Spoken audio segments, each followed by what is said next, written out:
Okay, let me... Okay. Someone vacuuming? No. No, it's just my No. computer. Oh, okay. For a second, I thought somebody had an ambulance running by or something. No, my computer just flared up for no reason. Ah, I see. It's fucking hot in here. Mm. Everyone like my chrome dome? Beep, beep, beep. My balding chrome dome? Yeah, I just want to take a Sharpie and vandalize it. Mm. Okay, R2-D2. My hair used to be down here. Beep, beep. Now it's up here. I lost like an inch. No, I'm not shitting you, because I have a scar that's like right here. Are you sure you weren't lobotomized? No, that was me being really stupid at the age of 7. That was. So you were being 7.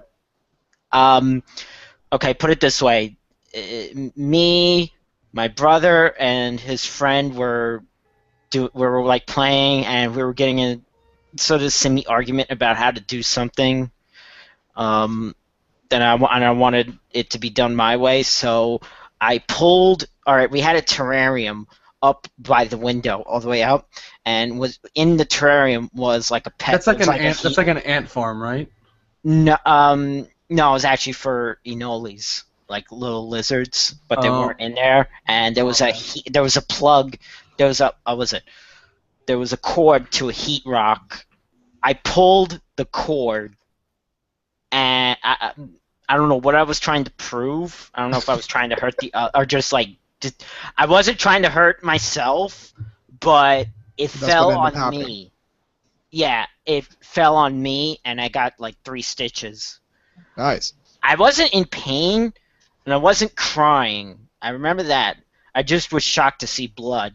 I just realized that terrarium is like an aquarium for land-based creatures. Yeah. I've never heard the term before. Yeah. I'm like, oh, that's just a glass case. Now that I've heard that, that makes a whole lot of sense. Yeah. Yeah. Yeah. Like I said, me being really stupid at 7. I too cracked my skull at 7 on my grandma had like, it's a certain kind of wood that's like the hardest wood ever. And I was under the table getting something, and I jerked my head up because someone called my name, and I ended up like splitting my skull on this table. It was probably like oak or something. Something really hard. Yeah, oak is like really hard. Speaking of injuries, I remember I was laying in a hammock one time, and this was when I was about the same age, 6 or 7 or something like that. Mm-hmm. And it swung up, and I just fell off of it, and I landed on this giant tree root. Ooh. And it hit me right in the stomach, and it knocked the wind out of me.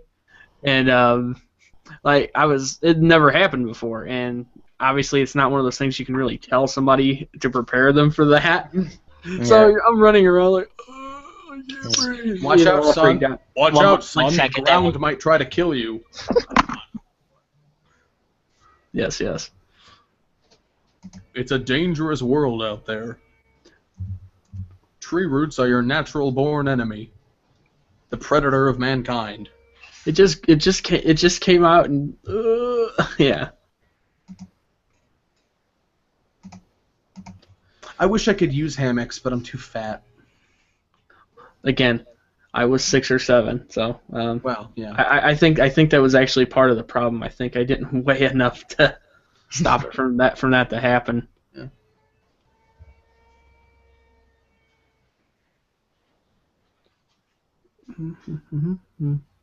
While I'm at it, let me try and get this link out here. Get the link out. This thing will cooperate with me for once. It's Google Plus. It ain't gonna cooperate. Swear to God. Okay. Time to book this pass. Oh, that's so loud. Of course it doesn't do it. I don't understand what Blue Microphones thinks cardio mode means. Or cardioid, sorry. Means, because it's supposed to mean blocks out sound on everything but facing you. What it actually means is behind it is maybe 50% quieter.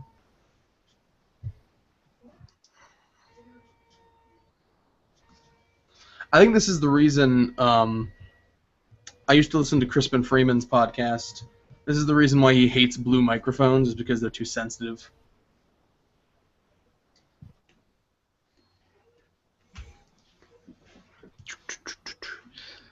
Still having a problem with that link?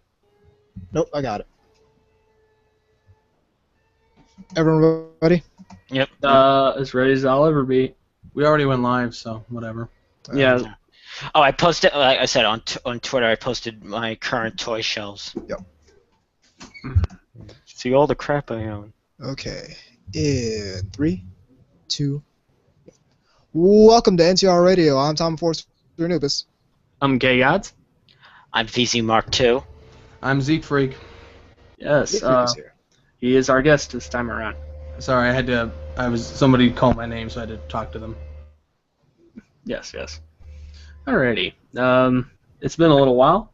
I missed the first 4 seconds of the show. My life is never going to be the same. Oh, no. We got to start over. Can't have Zeke freak out the first 4 seconds of the show. Remember when we actually used to have to do that? Yeah. Somebody's gonna make a callback to some super funny joke, and I'm gonna be like, guys, what's so funny, guys? Well, what's funny about that is we used to do this on Skype, and there were a couple false start episodes before where things would kind of get, people wouldn't be ready, even though they said they were. Mm-hmm. So what's new with everyone? I've been watching a bunch of actually new stuff. Me too. Same here. Me 4, I guess. I was gonna say 3, but he just had to jump in there. Sorry. It's okay. It's your show. Yeah, let's talk about what we've been watching.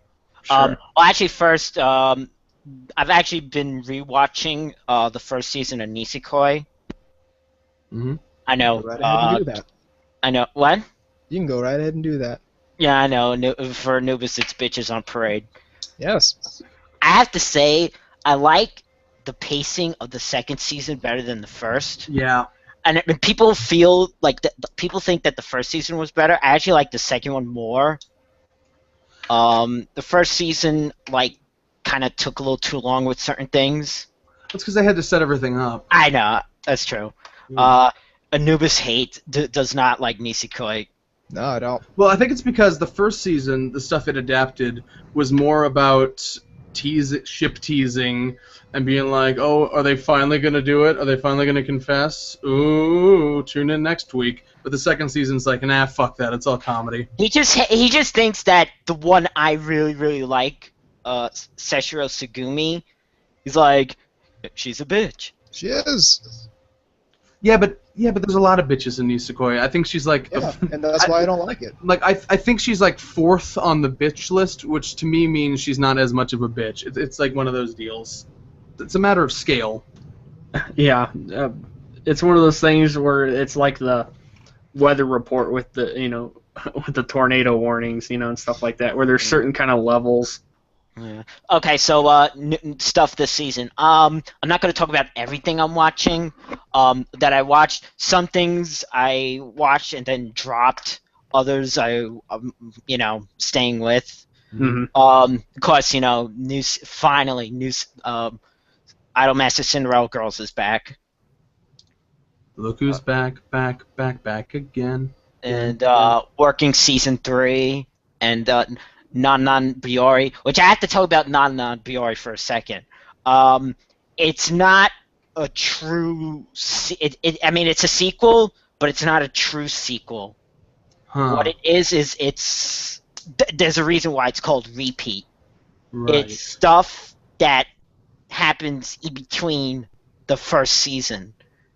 In other words, it was like chapters that they didn't adapt, but now they're adapting. Right. Oh.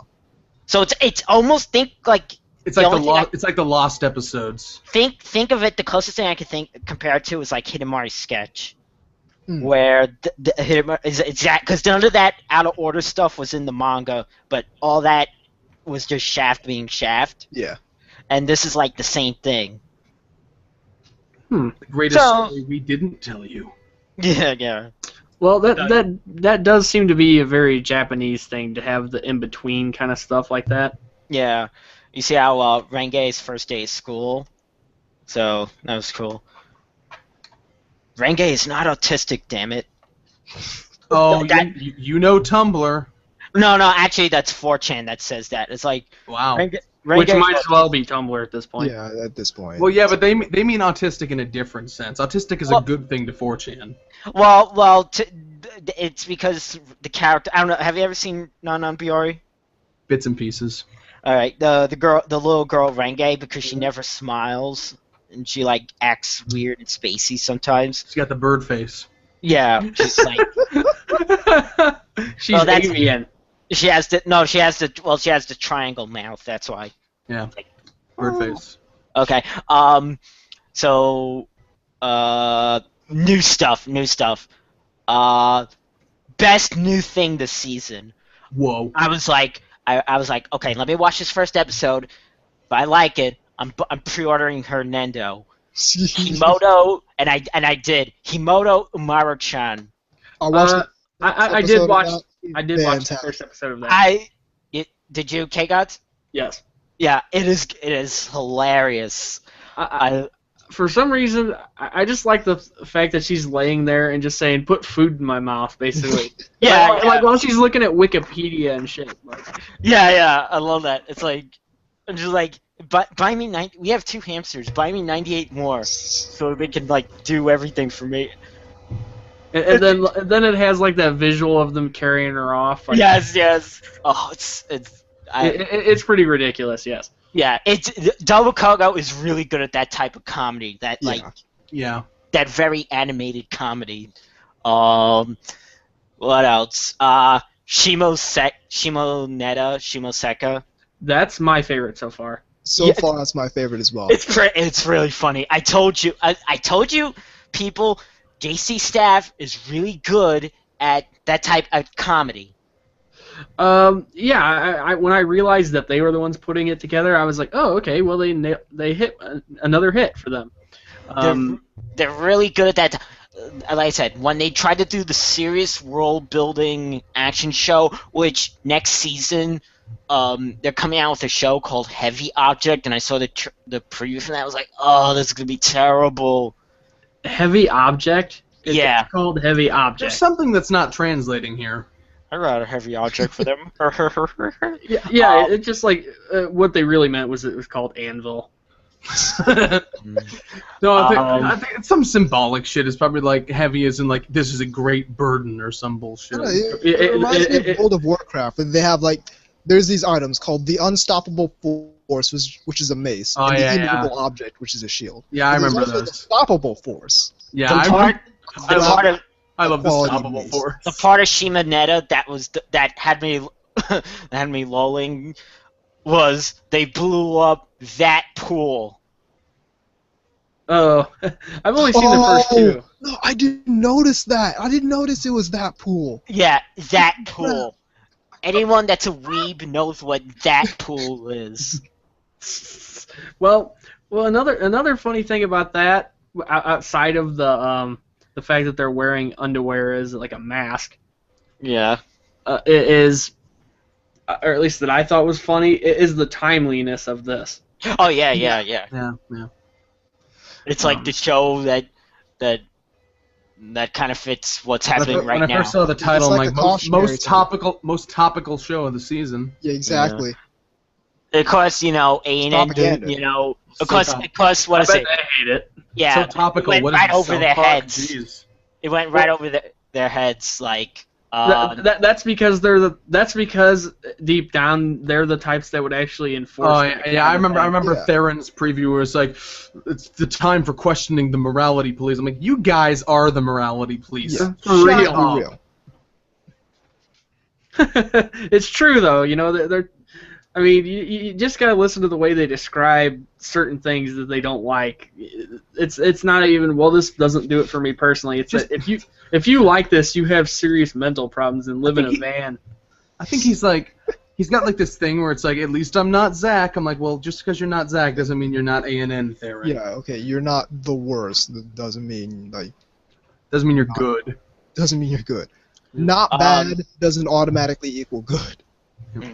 One show merely inadequate. I'm not Tekken. No, you're even more forgettable. One show I had one show I couldn't get past the first. I had to drop it. The one School Live. I did not see that one. Gakko Gurashi. That's the one with the school. That's the one that's with the zombie apocalypse. Oh, that one. Oh, yeah. I didn't get to that one yet. That was too depressing. That was too depressing. I did see that. My bad. Well, that's the thing, is that it's meant to depress people like you, though. Yeah, that's not what I want to see in my anime. Yeah. Sorry. Yeah. It's not made for you. It's made for people who are tired of people like you. Tired of people. No offense. Toybox DX on Nobody this? can get tired of VZ. Yeah. Except I for didn't Toybox make DX, the show. I'm just telling you what the show's about. I know. Couple of shorts. I actually ended up watching Bikini Warriors because Phil did it. Yeah, I saw it. That was alright. It was only 5 minutes long, so I only, so it's really short. That's enough time for most guys. Yes. But it really is. It's basically like a Dragon Crown like promo type of thing. I did love that they made the joke about the less armor I wear, the more powerful it is, kind of thing. That's empowerment. Yeah, that the RPG kind of logic, Speaking of shorts that I'm really, really liking is Wakaba Girl. Same manga as Kinera Mosaic. Really, it's the type of show that like people that hate that type of stuff would really hate it, and the people like me that love that stuff would really love it. It's not super short. It's like episodes are like 6 to 8 minutes. I don't really watch shorts anymore. Back when I was mooching off someone else's Crunchyroll subscription and it was as easy as pressing a button, I did. But now I have to download it and I'm just like, oh, I gotta press 2 buttons? They're hit and miss, I find, shorts. Yeah. Some I've seen are fucking fantastic. Others have been pretty, like, lousy or just, The last one I really liked was Tonari no Seki-kun. Honestly, what I'd rather do most of the time is just get a whole bunch, like, wait for the show to finish, get the batch, and then just marathon a whole bunch in one sitting. One you need to marathon. That will take you like 45 minutes to watch the whole thing. The one you need to watch is I forgot the name now. The one from is it Senyu? No. Senyu's good. I know that one. I haven't seen it. No, Ayura. Oh. Do you know that one? I've heard of it. Yeah, it was in the same season that Yu Yu Shiki aired. Another one I watched, I don't know if anybody else did, but it was Sore ga Seiyu. Yeah, I did. Yeah, I'm watching that. Curiosity kind of got me on that one. Yeah, I'm kind of liking that one. It's got so. Again, I've only seen the first one. I mean, I'm a little behind, but Yeah. They sang the Ava theme at the end. Yeah, I did see that. I thought that was very amusing. Yeah. It's also the same character designs from like Saki, which I knew it looked like something. I couldn't quite. That's because the first season of Saki was done by Gonzo, so it's kind of the connection there. What else? Like I said, I'm not gonna. I saw this morning the first episode of Venus Project Climax, which is an idol thing. I was gonna say that totally sounds like hentai. Yeah, it does. Yeah, it does. Actually, to me, it sounds like a bunch of words you put at the end of like a game re-release to make it sound more exciting. That was actually. Yeah, it's like the endless supply of the Street Fighter variants. Yeah. Like Street Fighter. Super Turbo. Ultra Street Fighter 4 Venus Project Climax. It's no Idol Master or Love Life, but of course not. It's actually a pretty decent thing. It has mecha fighting in it. Mm-hmm. And it's an idol thing. We need mecha fighting in the idol show. There's always giant robots. Always. I saw 2 episodes of Prison School, and I realized it wasn't for me. I appreciate Prison School. I'll say that much. Every time, I'm sorry guys, but every time I hear that name, I think of the hentai that has a very similar name. This is almost a hentai, so. You know. Which is Prison Battleship. Yeah. Which is a really hardcore one, by the way. To me, I think Prison School is almost like it almost feels like an art film, like something my film appreciation teacher would make me watch, like sort of like a Chocolate War meets German Expressionists meets anime. Gotcha. What else? That one. I forgot the name. The other one that Phil is doing. She's a lady.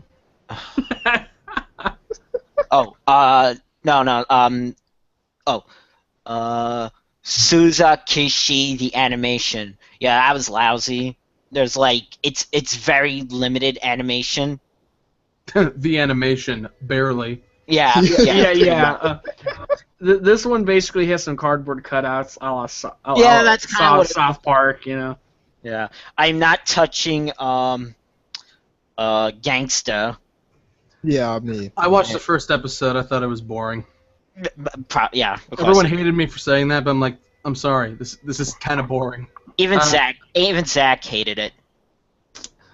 Oh wow! I guess that means we all gotta hate it. But that's because that's because it was cultural appropriation. He doesn't like edgy stuff either. No, like I don't get it. He doesn't like lighthearted stuff, and he doesn't like edgy stuff. What do you like, Zach? Pretentious art house crap. Full Metal Alchemist. No, but he hated Prison School, so. Full Metal Alchemist.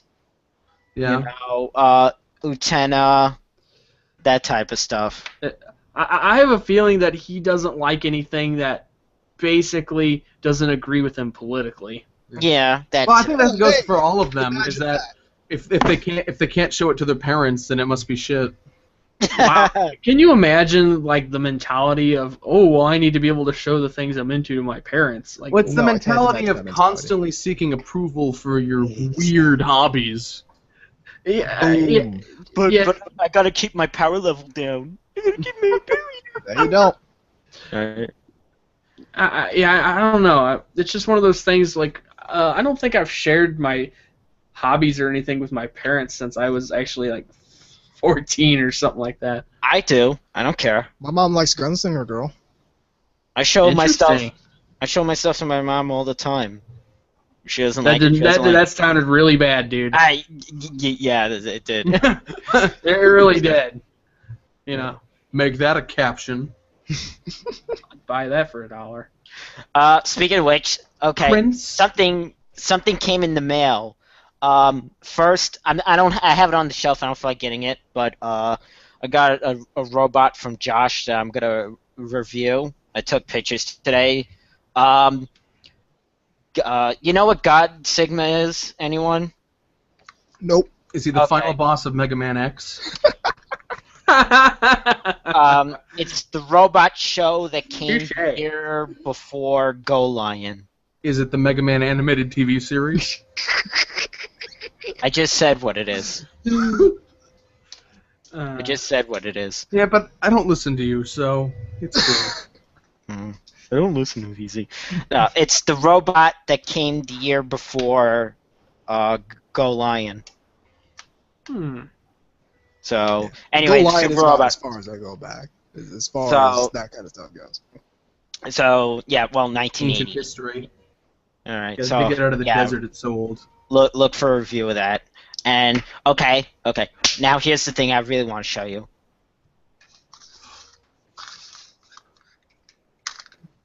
Better not be Asayagaki. Beta bitches. What? What was that? What was that thing you said? It's some shit. I forgot. Anubis had a brain fart. Girlfriend beta bitches. Should have had a more dynamic entrance with dubstep and strobe lights. You don't know what that is. Strobe lights.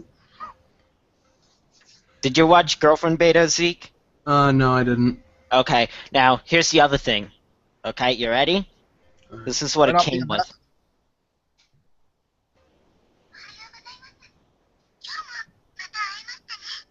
It was really small. Oh, that's the ones that come with the Talking. speech bubble. The thing. The thing with the thing that does the thing and the thing. Mission failed. Yeah, totally. Like, what's funny is when you see the little picture of him holding it, it looks almost like he's got a thing of Tic Tacs or something. Yeah, I'm like, pass the Altoids, please. My breath stinks. Exactly. I was thinking it was like some kind of like breath mint or something. I really wanted to show you guys this. It's candy I got at the convenience store. So yeah, beta bitches.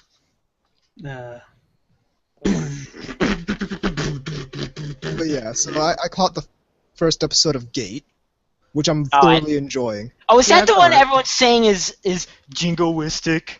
It is. Are they saying it's jingoistic? Because number one, they're right. Number two, that's another one of those words I hate. Because it's used for its connotation and not its meaning. Yeah. You could have just said nationalistic, and it would have nationalistic the too. same That's what thing, and you wouldn't have it's jingoism. I hate that word. Yeah, nationalistic. That's what I heard. Apparently, the original web version of Gate was so right-wing and nationalistic and anti-West that when they published it physically, they had to tone it down so people would buy it. And now apparently the anime staff's like, yeah, we're going to tone it down just a little bit further, as much as we can. Kind of like what they did with Mahoka. Which, by the way, can I say, I've never said this out loud, but I appreciate that we've shortened Mahoka to Mahoka, because that means we're just saying, magic? Too bad you don't have that song that you can drop in. Magic Mike. Actually, no, I actually think I do have magic on this thing. It's magic. Not that Wrong one. Not that one. Do you believe in magic? Wrong one. Wrong one. Right. But yeah, Oh, I caught the first episode of Gate. Okay. Interesting. And I'm really liking it so far. No relation to What dying. genre? What genre is it? It is light novel. No, I mean it's a light novel. It's a light novel based. Is it a manga or a light novel? It's a light novel. Because I remember it being a manga as well. no, but I mean It probably has a manga adaptation too. It's not a Yeah, mecha thing, is it? No, it's a military thing. Okay. A gate appears, like a magic gate appears in friggin' Tokyo, and soldiers and dragons start coming out, and the SDF says we need to. First off, the SDF suppresses all the shit, JSDF, which is great because Stick you with get the to see a nationalist Cobra thing. helicopter shoot down a dragon. So what you're saying is it's related to cross anga. Exactly. But you haven't said anything about women's hating yet. So they move in a whole bunch of troops into the gate, and yeah, that's as far as I got. Some people are like, this is like the opposite of Outbreak Company. It's like Outbreak Company was about diplomacy and spreading culture, and this is about tanks. We're immediately and going jeeps to war with these people. and guns. Yeah, that's what it sounded like. It sounded like Outbreak Company, but the opposite. Pretty much, it's Outbreak Company, but this time they actually use the guns. I think instead of we're all just- It's forgetting like the Outbreak most Company if John McCain was president. I watched 2 episodes, and I don't know if I'm keeping with it or not, but I might watch more, I might not, I don't know, but I actually watched Monster Musume. I watched the I've first been- episode of that. I've so been it's hearing a catch up lot on about it, but I haven't seen it yet. I've heard it sells gangbusters. I'm like, I have to have an opinion about this. It's actually okay. It's not very well, like, the animation is kind of the art, and it's a very standard harem, which means very, but, and I can't get, monster girls just aren't my thing, but it's They're an my thing interesting either. constant. For me, it's not really the sex thing; it's a comedy thing. Yeah, it is. It is an interesting idea, at least. And I had to at least watch the second one because I wanted to see the Centaur one. There's so every many time- bad jokes about going. And I have to get graphic here for a second, but I have to. Oh God, you're going to get graphic with a centaur. Drop in's Well, ready. Go. Well, what is it? This is NTR Radio. We This We're talking We don't give no highbrow- fuck. This is the highbrow anime podcast. How does Sarah wipe her butt? I have to doesn't. know. See, How does these she are the wipe- questions. These How are the does she wipe her butt? these are the questions that keep us out of the good schools. Well, I mean, Does she Well, I just mean, like I go don't- wherever like an actual horse? Well, isn't she like a knight? So doesn't she have like a squire to wipe her butt for her? I'd imagine. I'd hope so. Since you were mentioning that show It's like- Gate, Well, because they're all like centaurs, so they all have to have another squire to wipe their ass too. Yeah, it's so just, it's like a it's just never-ending this thing. circle. it's like Inception, except If I'm watching your back and you're watching my back, who's watching ours? right. But So you what mentioned about- you mentioned that show Gate though. Yeah. Here I think we're all missing the big picture point about that. Yes. It's a light novel with one word. The title's longer. No, the title is actually longer. Everyone just The gate that calls it. opens up to another dimension, and we have It's to. not- It's not- like Gate and the SDF was there is like the English Yeah, which translation. by light novel standards is really short, but you know. Yeah, which is still very short for a light novel, but not one word. That's yeah, it's like 6 words or whatever. It's like let's try 4. Let's squeeze that little condense. Anubis is like they're getting your letters. Gate. They're Boring world. finally listening to me. A gate where a boring world where the concept of diplomacy doesn't exist. A gate where all the problem children are coming from. A gate in Darfur. What was that one tweet that was going around where someone like combined all the light novel titles into one really long mess? I don't think know, I and I'm did glad I that. didn't see it. I did something like that, but I don't know if it was mine. I'm sure someone else did it better, so it's cool. Woot woot. Kidding. Okay. Watching anything else? No, that's all I caught. Let's see here. Yeah. I have a mute button. Anyway. I Anyway. haven't any. On that note, we're up against the break. Keep it right here on NTR Radio. I didn't get to go, but it's okay. You wouldn't have seen it anyway. Okay, I'll be right back.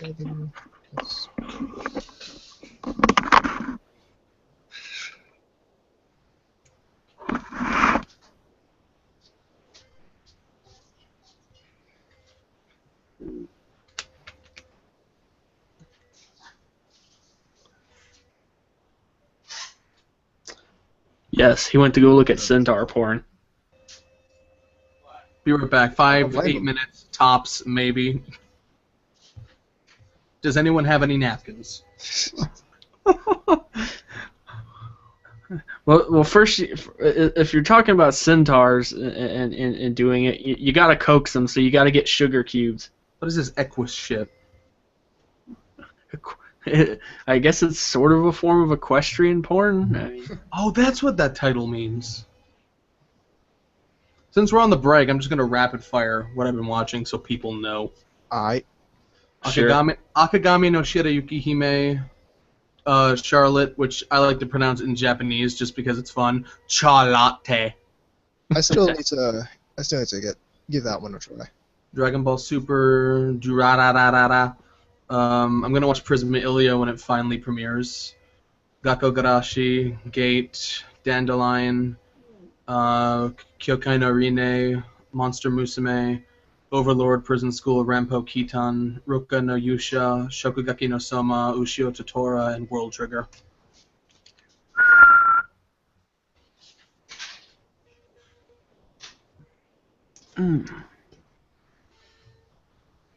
This time, because in previous years, they aired Prisma Ilia at the start of the season like everything else, and then it just ended earlier. This time, because it has 10 episodes, this time apparently they're starting later and ending the same time. So I think it starts on the 24th or some bullshit. aha.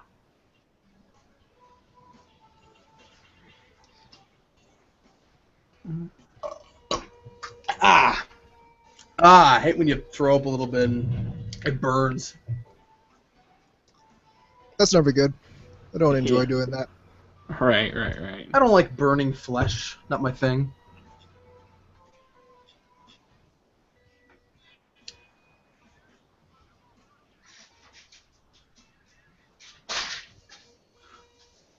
I dropped some shit. What did I drop? I dropped Classroom Crisis. I dropped God Eater. God Eater. I dropped Kusen Madoshi Kohosai no Kyokan blah blah blah blah. What the fuck? Oh, you know the. Yeah. It's the light novel show this season. I think it was Theron who referred to it as that show. And he's like, that show that comes around every season. You know the one.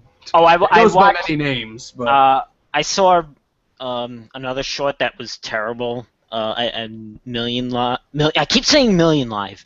Million Doll. Million Live is the other Idolmaster thing. It's the other Idolmaster thing. Yeah. That was. What was it? I have such inversion whenever they do CG idol things. Yeah. Like, okay, I really like it. I don't mind it in Love Live that much, but this was like awful. You don't mind it in the thing that started the trend? Yeah, exactly.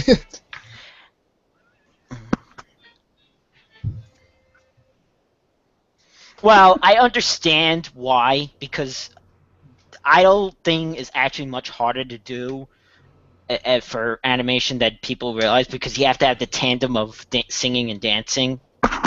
Drawing one person singing and dancing is difficult. Drawing 10 people coordinatingly. That too. Yeah, that's another thing. It's like. Yeah. I guess they could always rotoscope. Why do I feel like somebody's punching me in the neck? So you want the cross between an idol anime and Flowers of Evil. Idols are evil. There you go. Rotoscoped idol anime. That sounds horrible beyond description.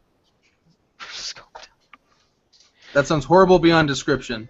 10 out of 10 80 ANN. Yep. I have to put this fan on. It's like, oh God. If it's too loud, tell me. Guess. Stop motorboating.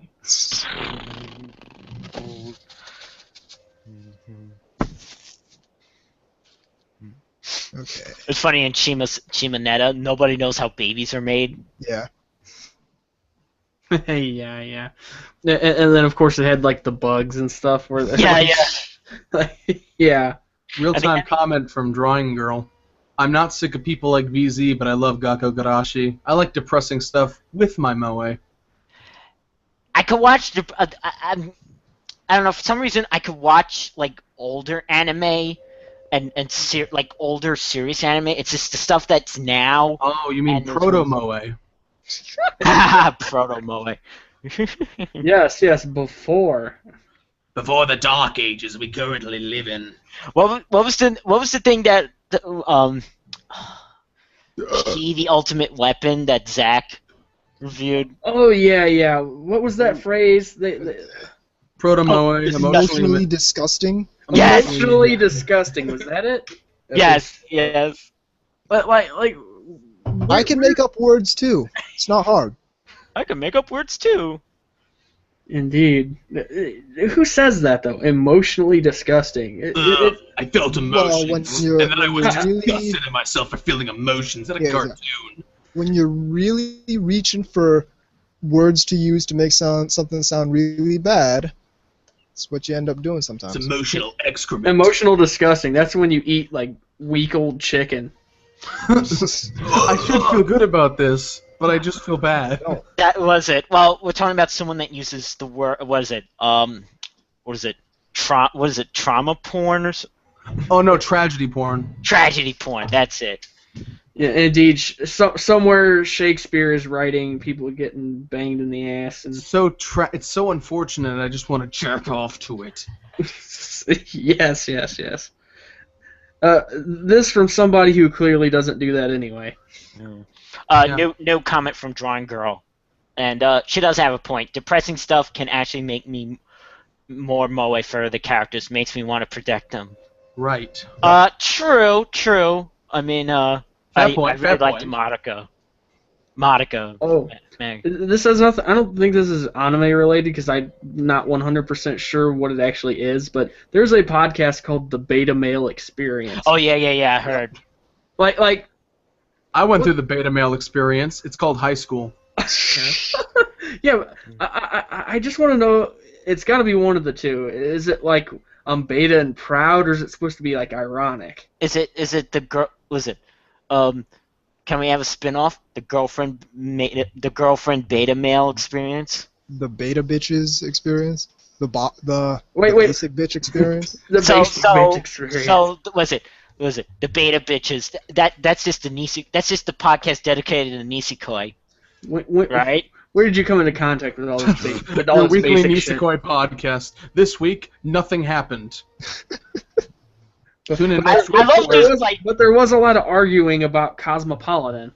I love just going on 4chan and starting thread that just starts and it's a picture of Ruri and I just say emotionless cold tuna sex. Oh, that was you. You know me? Yeah, that's me. Emotionless. No, I've seen it at least once. Yeah. Yeah, emotionless Nagaru sex. That made it sound like it was some kind of clandestine deal of some kind. It's like, oh, that was you. Oh, that was you behind the dumpster behind the 7-Eleven selling me my cocaine. Hiding in that giant trench coat. Living oni hole. Don't you know? That's how we pass our child porn, as A&N likes to call it. Yeah. Exactly. Yeah. See, when I hear the word CP, I think computer parts. I'm afraid. All right, ready on second segment. Yes. Why the fuck not? The Anubis experience. 3, 2, 1. Welcome back to NTR Radio. So right now we're talking about Connecticon 2015. For some reason, I almost said Anime Boston. Well, you are a time enforcer. Maybe you went ahead and already are there. Yeah. Actually, before we get started, Anime Boston 15 I already got. Before we get started, I want to just say one thing that I saw and I had to tweet it. There was like an event in Japan that happened for Idolmaster, the 10th anniversary. Mm-hmm. Not surprising. And giant stadium, and you know the glow sticks. Oh yeah. And they had like huge stadium for this thing, and I'm like, so you still want to argue Moe's a niche? Ha! I thought for sure you were going to say somebody did something nasty with the glow stick. They all turned them pink and red in various shades and made a giant vagina in the crowd stands. No, that's the after party, the handshake. Oh. That's when they get to meet Rie Kugamiya person. I like you. They're gonna say they used the glow sticks to ironically spell out Nico Nico Ni in the crowds just to piss people off. Was it the brawl fight for outside for Love Live fans and that sounds like a Maru article. Idolmaster event infiltrated by Love Live fans. It really does. That is a Sancom. That is like a Sancom article. Since we're talking about idol event, was Mr. Berserk there? And he said he was gonna go back to doing Berserk, but I can totally see him ditching it to go to that. I hear Chihai is his favorite. Not bad. Yeah, because not everybody can sit there and draw bloodthirsty, gore and killing and demons and all kinds of nasty stuff all the time. Something to take the edge off. Yeah, exactly. Anyway, Connecticon 2015. Yes. I was there as press. You were there. I saw you in I was there. When Connecticon went down the We're recording a podcast about a convention I was not at. I was just going to say that would have been great. State. I wasn't there. I saw you in your Lelouch. Let's talk about the 2016 Olympics. We weren't there, but Yeah, exactly. Mm-hmm. I'll be there at the 2020. They sure were Olympics. People did stuff and they got medals, or they didn't. Who knows? I don't know. I stayed home and watched Blades of Glory. Will we be at the 2020 Olympics? Oh, dude, there's this town in northern Minnesota. It's a small little town called Ely, and back in like 2008 or some bullshit, when I was at a summer camp there, they have posters everywhere in Ely that said Ely Olympics 2016. Like they were like desperately trying to get the Olympics, even though they did not have the facilities for it or anything. It was like some like egotistical mayor trying to do something for his community. Yeah, that's gonna ruin your community, sir. That's gonna. Commence. But it was hilarious. It was hilarious because he's on all these stadiums and have nothing to exactly. do there. I didn't know those guys exist. Those kind of cartoony mayors of small towns, where it's just like, I'm gonna make a name for myself across the nation. Are we gonna have a idol racing? I mean, a maid racing. Listen, that's when I take over the Olympics. I don't know. If it was occurring in jousting. Maid jousting. If it was occurring in Minnesota, don't you think the Vikings would have taken it over? That was a bad joke. No. Okay, so what shit went down? So yeah, no, I was at Connecticon 2015 as press. Pretty good con overall. Did a bunch of press stuff. Like they had in the mornings every day. Didn't go to the Sunday one because it's Sunday, but in the mornings every day they had a little thing where all the press people go down and they bring up a whole bunch of the guests and we get to interview them on all that. That was fun. Any particular one that stood out? John St. John, the voice of Duke Nukem, and Big the Cat from Sonic Adventure. Did you talk about the Ventrilo thing? You should have. That would have been fucking hilarious. Yeah, I just got that. Blow it out your ass. Balls. I wonder if he even knows. But you know, you might kill him old style. Old style. I forgot about that. That lady was crazy. But no, he was there. The voice of Haruko from Fooly Cooly was there. Mm-hmm. The dude who gets shot in the head in Pulp Fiction, he was there. Was he credited as such?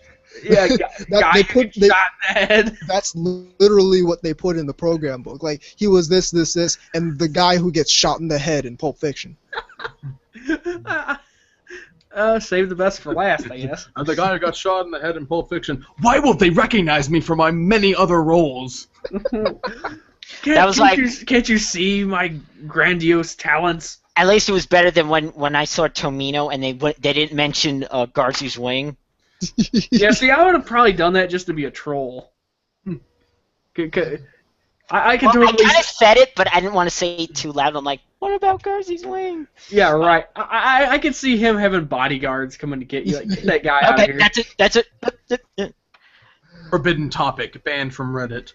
No, I just want to see Tomino get really furious. It's like, I got some questions about Victory that will not be spoken about during this conference. I was depressed when I made that. Yeah. Well, oddly enough, he said, because someone asked him what his favorite designs were, and he said he liked the Victory designs. Right. That's weird. But when they put that out the last time in Japan, didn't he have like something written in the thing that said that don't buy this? Yeah. That was like the DVD or something. Like, or some shit like that. Oh, don't buy this, yeah. Yeah, exactly. And he's also said some really outrageous stuff, like, I'm not really a fan of robot animation. Yeah. So stuff like that's just actually pretty funny. But yeah, they were there. The George Takei was there. Oh my. Oh my. Yeah. I beat you to it. I'm certain he got a lot of those. Oh yeah, I'm sure of it. Mm-hmm. But yeah, generally speaking, it was a very well done con this time around. Not very many panels I was interested in, but the ones I was interested in were really good. Any particular you want to kind of go into detail about? All three Faku panels. The Faku Q&A, Hentai Worth Watching, and Doujinshi Worth Reading. All three of those were good. Mm-hmm. Did you talk to them at all? Yeah, I talked to Jacob. Okay. the NerdFit Network did a panel like how to level up your life, basically how to not give a damn about anything and do you. But Sounds they're great. NerdFit, so they're hilarious about it. Yeah, it sounds kind of like a humorous self-help booklet type of thing. Pretty much. And then the last one I caught, it was me and a friend of mine caught this one. It was unpopular opinions about gaming. Oh boy. Was there a hashtag in front of it? This panel almost came to blows. Ooh. Okay. Did you host any panels? No. No. They did for the second year in a row. They didn't give me my effed up hentai panel. They're Which trying is to fine, they're trying to phase out the nasty Yeah, stuff. exactly. But no, Trying to phase out the nasty stuff and then having 3 Faku panels. Yeah, good point. Folks, 3 panels, yes. Well, they're selling merch, so they let them get away with it. True. The unpopular opinions in gaming panel. So the premise is basically the host. Sonic game sucks. Yeah. Actually, that was one of the opinions. I know, I was very there. close to one of the opinions. I'm kidding. So basically, the premise is the host goes around with the microphone. You raise your hand, and she will come to you, and you take the mic and say what your unpopular opinion is. Right. And there's a I whole don't bunch mind of the stuff. blue arms in Sonic. Whole bunch of stuff about Smash. Whole bunch of stuff about League and MOBA. Meta Knight's Down B is so overpowered. There's not enough love Okay. for Custard's Revenge. Half-Life 3 confirmed when? I want One Sega to of them come was back. let's stop waiting for Half-Life 3 because it's not going to happen. I want Sega as a console maker again. That would be me. And then the next guy was like, as a fuck that hardware guy. And I was like, that's an unpopular opinion. And some guys, Dead or Alive is a shitty fighting game based only on fan service, which I didn't realize was an unpopular opinion. But that made me raise my hand and say Dead or Alive is a solid fighting game. If you can't handle it, No, I know what you should have said. I know Better what you than should have Tekken. said. I know what's coming, and don't you dare say it. Yeah, You I should knew have you said could that. say. Yeah, because we all know how you feel about Tekken. I should have said something about Tekken. I don't know why I did. Trash talk of Tekken. Yeah. Because you're the only one I know that I hear that doesn't like that game. No, I don't like Tekken either. I never Man. played any of it, so I have no opinion. I haven't played Tekken since Tekken Bad 3. games. It's like a neutered version of Virtua Fighter. It is the welfare Virtua Fighter. It really is. Yeah. Does anyone remember Battle Arena Toshinden? I Yes, brought my I do. food stamps. Can I get a copy of Tekken? I think I'd rather have food stamps than watch that. Yeah. I got my bridge card. Right. For I just remember the Russian one with the giant tits. He's talking about the game. I still remember Anubis saying that the cat cosplay girl is nothing when you can play as a talking tree and a bear. Yeah, no, you play as a fucking wood guy, a kangaroo with boxing gloves, Or a velociraptor with boxing gloves, which is the two-player friggin' skin for the kangaroo with boxing gloves. They're not separate characters. or if this is all too much for you, you could always be Eddie Gordo. You can always be Eddie Gordo. That guy is awesome. He deserves to be in a better fighting game. Yeah, friggin' Eddie Gordo's in the wrong fighting game. Really, it's the only decent character in that video game. To be Did they go perfectly through with honest. their decision not to bring Chloe to the U.S. and they gave us that skinhead? Was that a joke or was that real? I'm pretty sure that was a joke. I would say Sonic is infinitely more interesting than Mario. And you gotta say it I like think that. actually someone said that. I think someone said like the old Mario games are awful, and that got into a whole discussion where they said that they had always played Sonic games instead. I don't mind the old. I don't mind perception the is. I don't old think they're Mario awful. games. I just Unpopular opinions. Genesis does what Nintendo don't. Ha! I think the Genesis even though I know technically Super Nintendo, I still think the Genesis was a better 16-bit console. I bought a 32X and it was worth it. I bought a Sega CD and Does played anybody a game other than Sonic CD. My dad works at Nintendo. does anybody remember 3DO? Yeah, I remember 3DO. Yes, I played it once. Does anyone remember $700? I played the game, the Mortal Kombat wannabe game, Wave the Warrior. $700 in 1993 for what is essentially an overpowered VCR. Yeah, that's like $1 trillion now. Sega, come back. They're not coming back easy. Even I've given up on Sega. I used to be the Sega dude. I've given up on Sega. They're done. Or they will come back and they'll make Sonic Spinball 2. Ew. I would rather them stay away. I would rather them stay a dookie third-party company and have them come back than have to suffer the existence of Sonic Spinball 2. This isn't anime or video game related, but this week I saw something pretty terrifying. They showed off the cast of the new Ghostbusters, and all I could say is it's basically imagine if a Tumblr meetup was gonna. They all look like disgruntled Midwest moms. Yes, thank you. Yeah. Thank you. That's exactly. Maybe they should call it Ball Busters. Maybe they should call it meeting up to get drinks at Applebee's. Yes. Yeah, the one in that. Gonna get some wine coolers at Applebee's. I know one of them is that from that movie Tammy. That lady. Right. That's one of them. So the fat white lady complained. Yeah. That's what we're getting. Yeah. That's what we're getting. Tammy times 4. But yeah, so we went to that panel. And it was pretty good. I left the panel room and like people stopped me.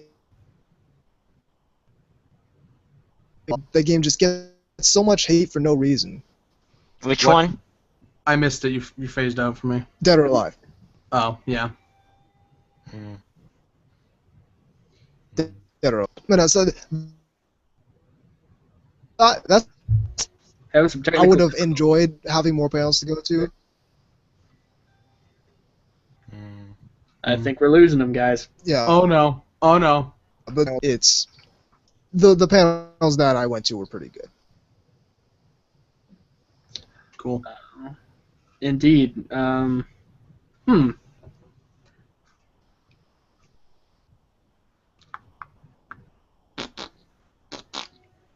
we lose someone? What's happening?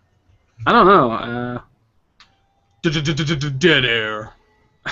Yeah, exactly. Hey, we're having technical difficulties. Technical difficulties. We need to play the Spanish Flea piece of music. Take it out and blow on it. Do do do do do do do do. Da da da da da da da.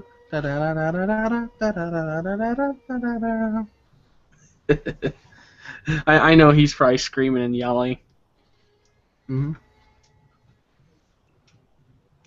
So, is this interesting? Someone didn't pay his internet bill.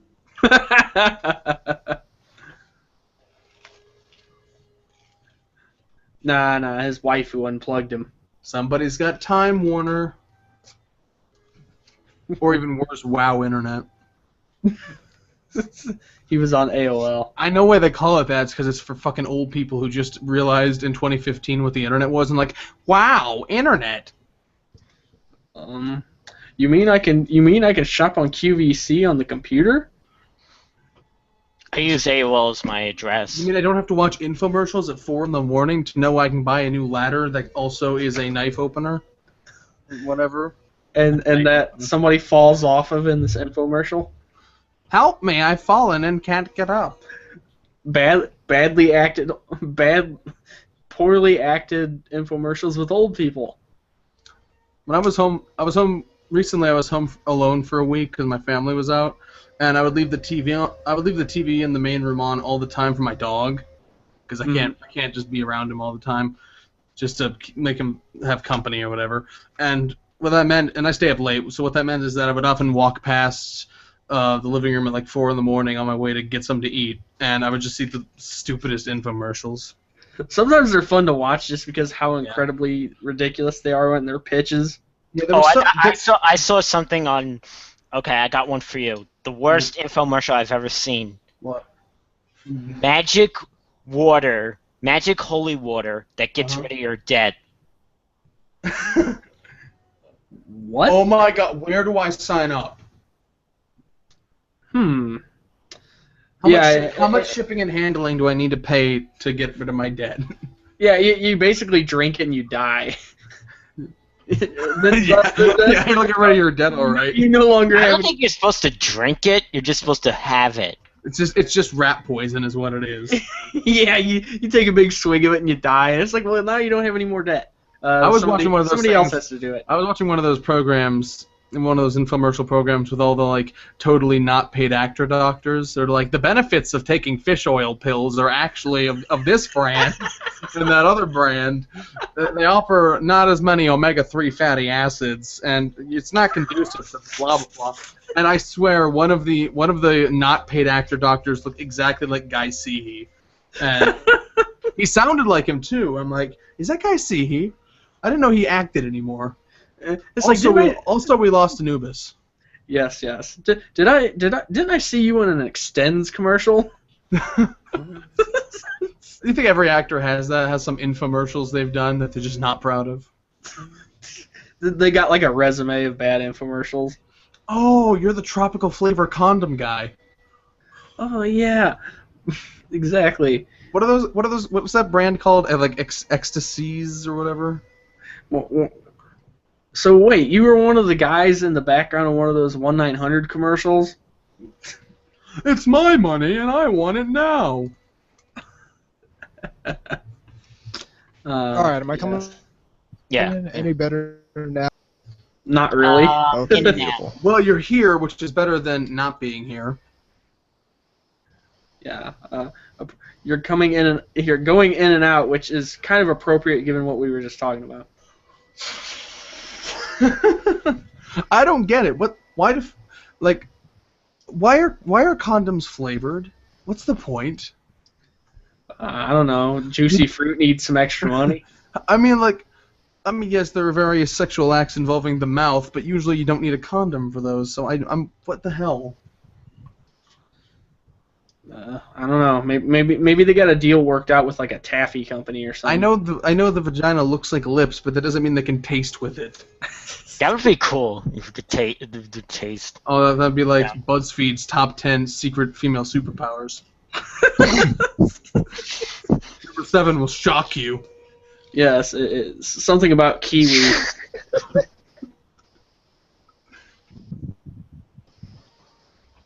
It's like, you know how Starburst has those different. It has like the tropical fruits and it has the California fruits and. Yeah. Yeah. I like how California thinks it can just like slap California on any food and all of a sudden it's special. This is California sushi. This is California anime critics. They think they're so damn special because they live fucking in the state that's most likely to break off and float into the ocean. And no one will miss it. California produced porn.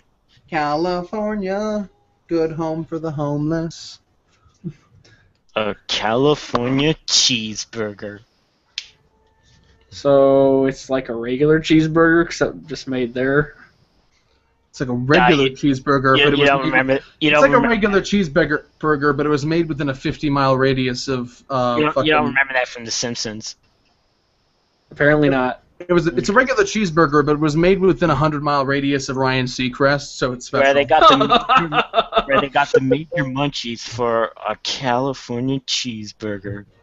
California. Yes. For some reason, I'm getting vibes of the Wizard. That's exactly what he's doing. That is totally the wizard. Yeah, the wizard. Yes. The wizard. He touched my breasts.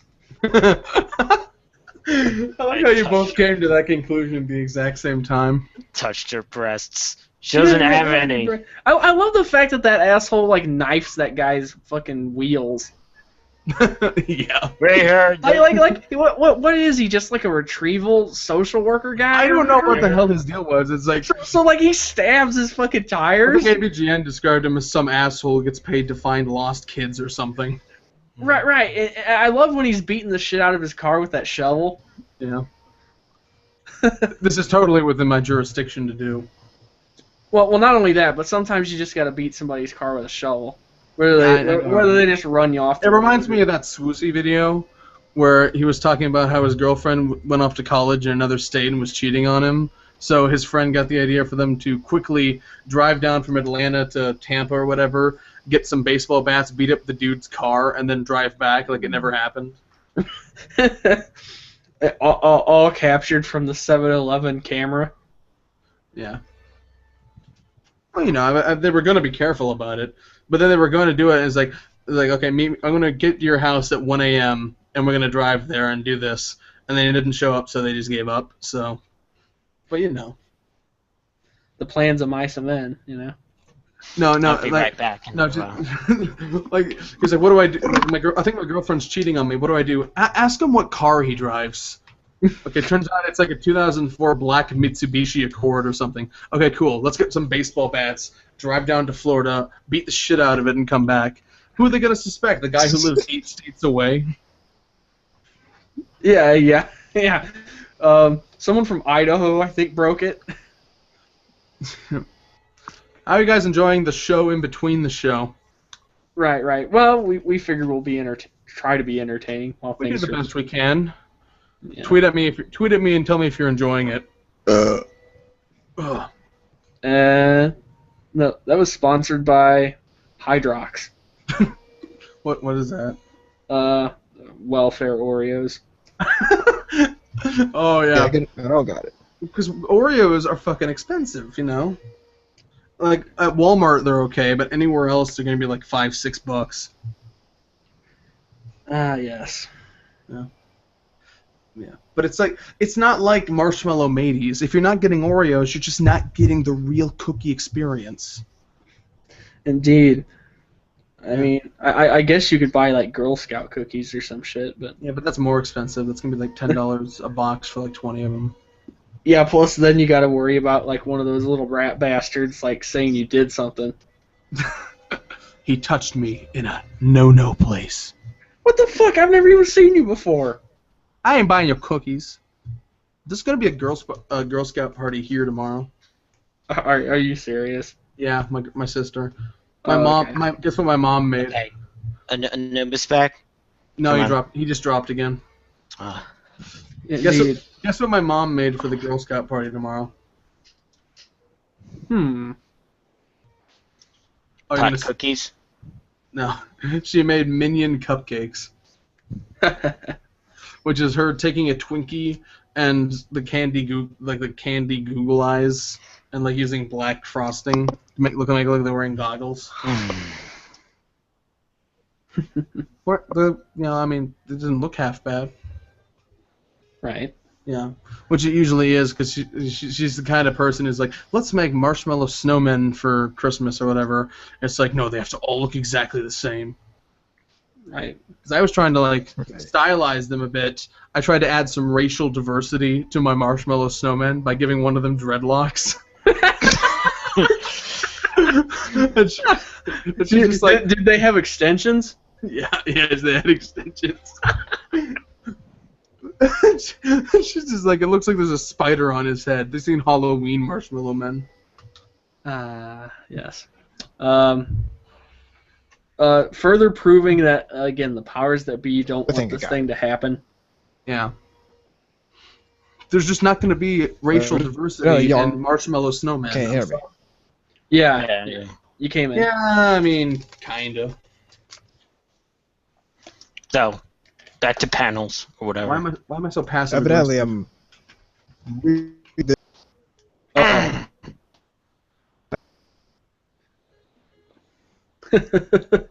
I can see his mouth moving, but nothing's coming out. Yeah, that's what she said. Real-time comment from Drawing Girl 94. I'm entertained by this. Well, thank you. We thank you for your patronage. Yes, at least somebody is. Yeah. They're entertained by the fact that Anubis keeps trying to come in and say something and keeps getting smacked and shut down. I mean, if the people who listen to this usually, like, what is this, 2.5, 3 hour podcast? If it's 4, who's gonna care, right? You're already committed. Indeed. It's like watching Lord of the Rings extended cuts. It's like you're committed. Well, 12. I'm shutting that down. Yeah. Well, we got time. There you go. Yeah. Okay. I say that now, but when it's like he doesn't come back for another hour. He's trapped at a Foot Locker. We just spend the next hour talking about infomercials and minion. No, the answer is no. All right. All right. Let's. If you're really desperate, you could try cutting off your video feed. That actually might be a good call. Give me a second. Of course it is. I thought of it. Better? Yes. Yeah. Heard that and didn't have to wait like 17 seconds for it. It's amazing. It's like instantly better.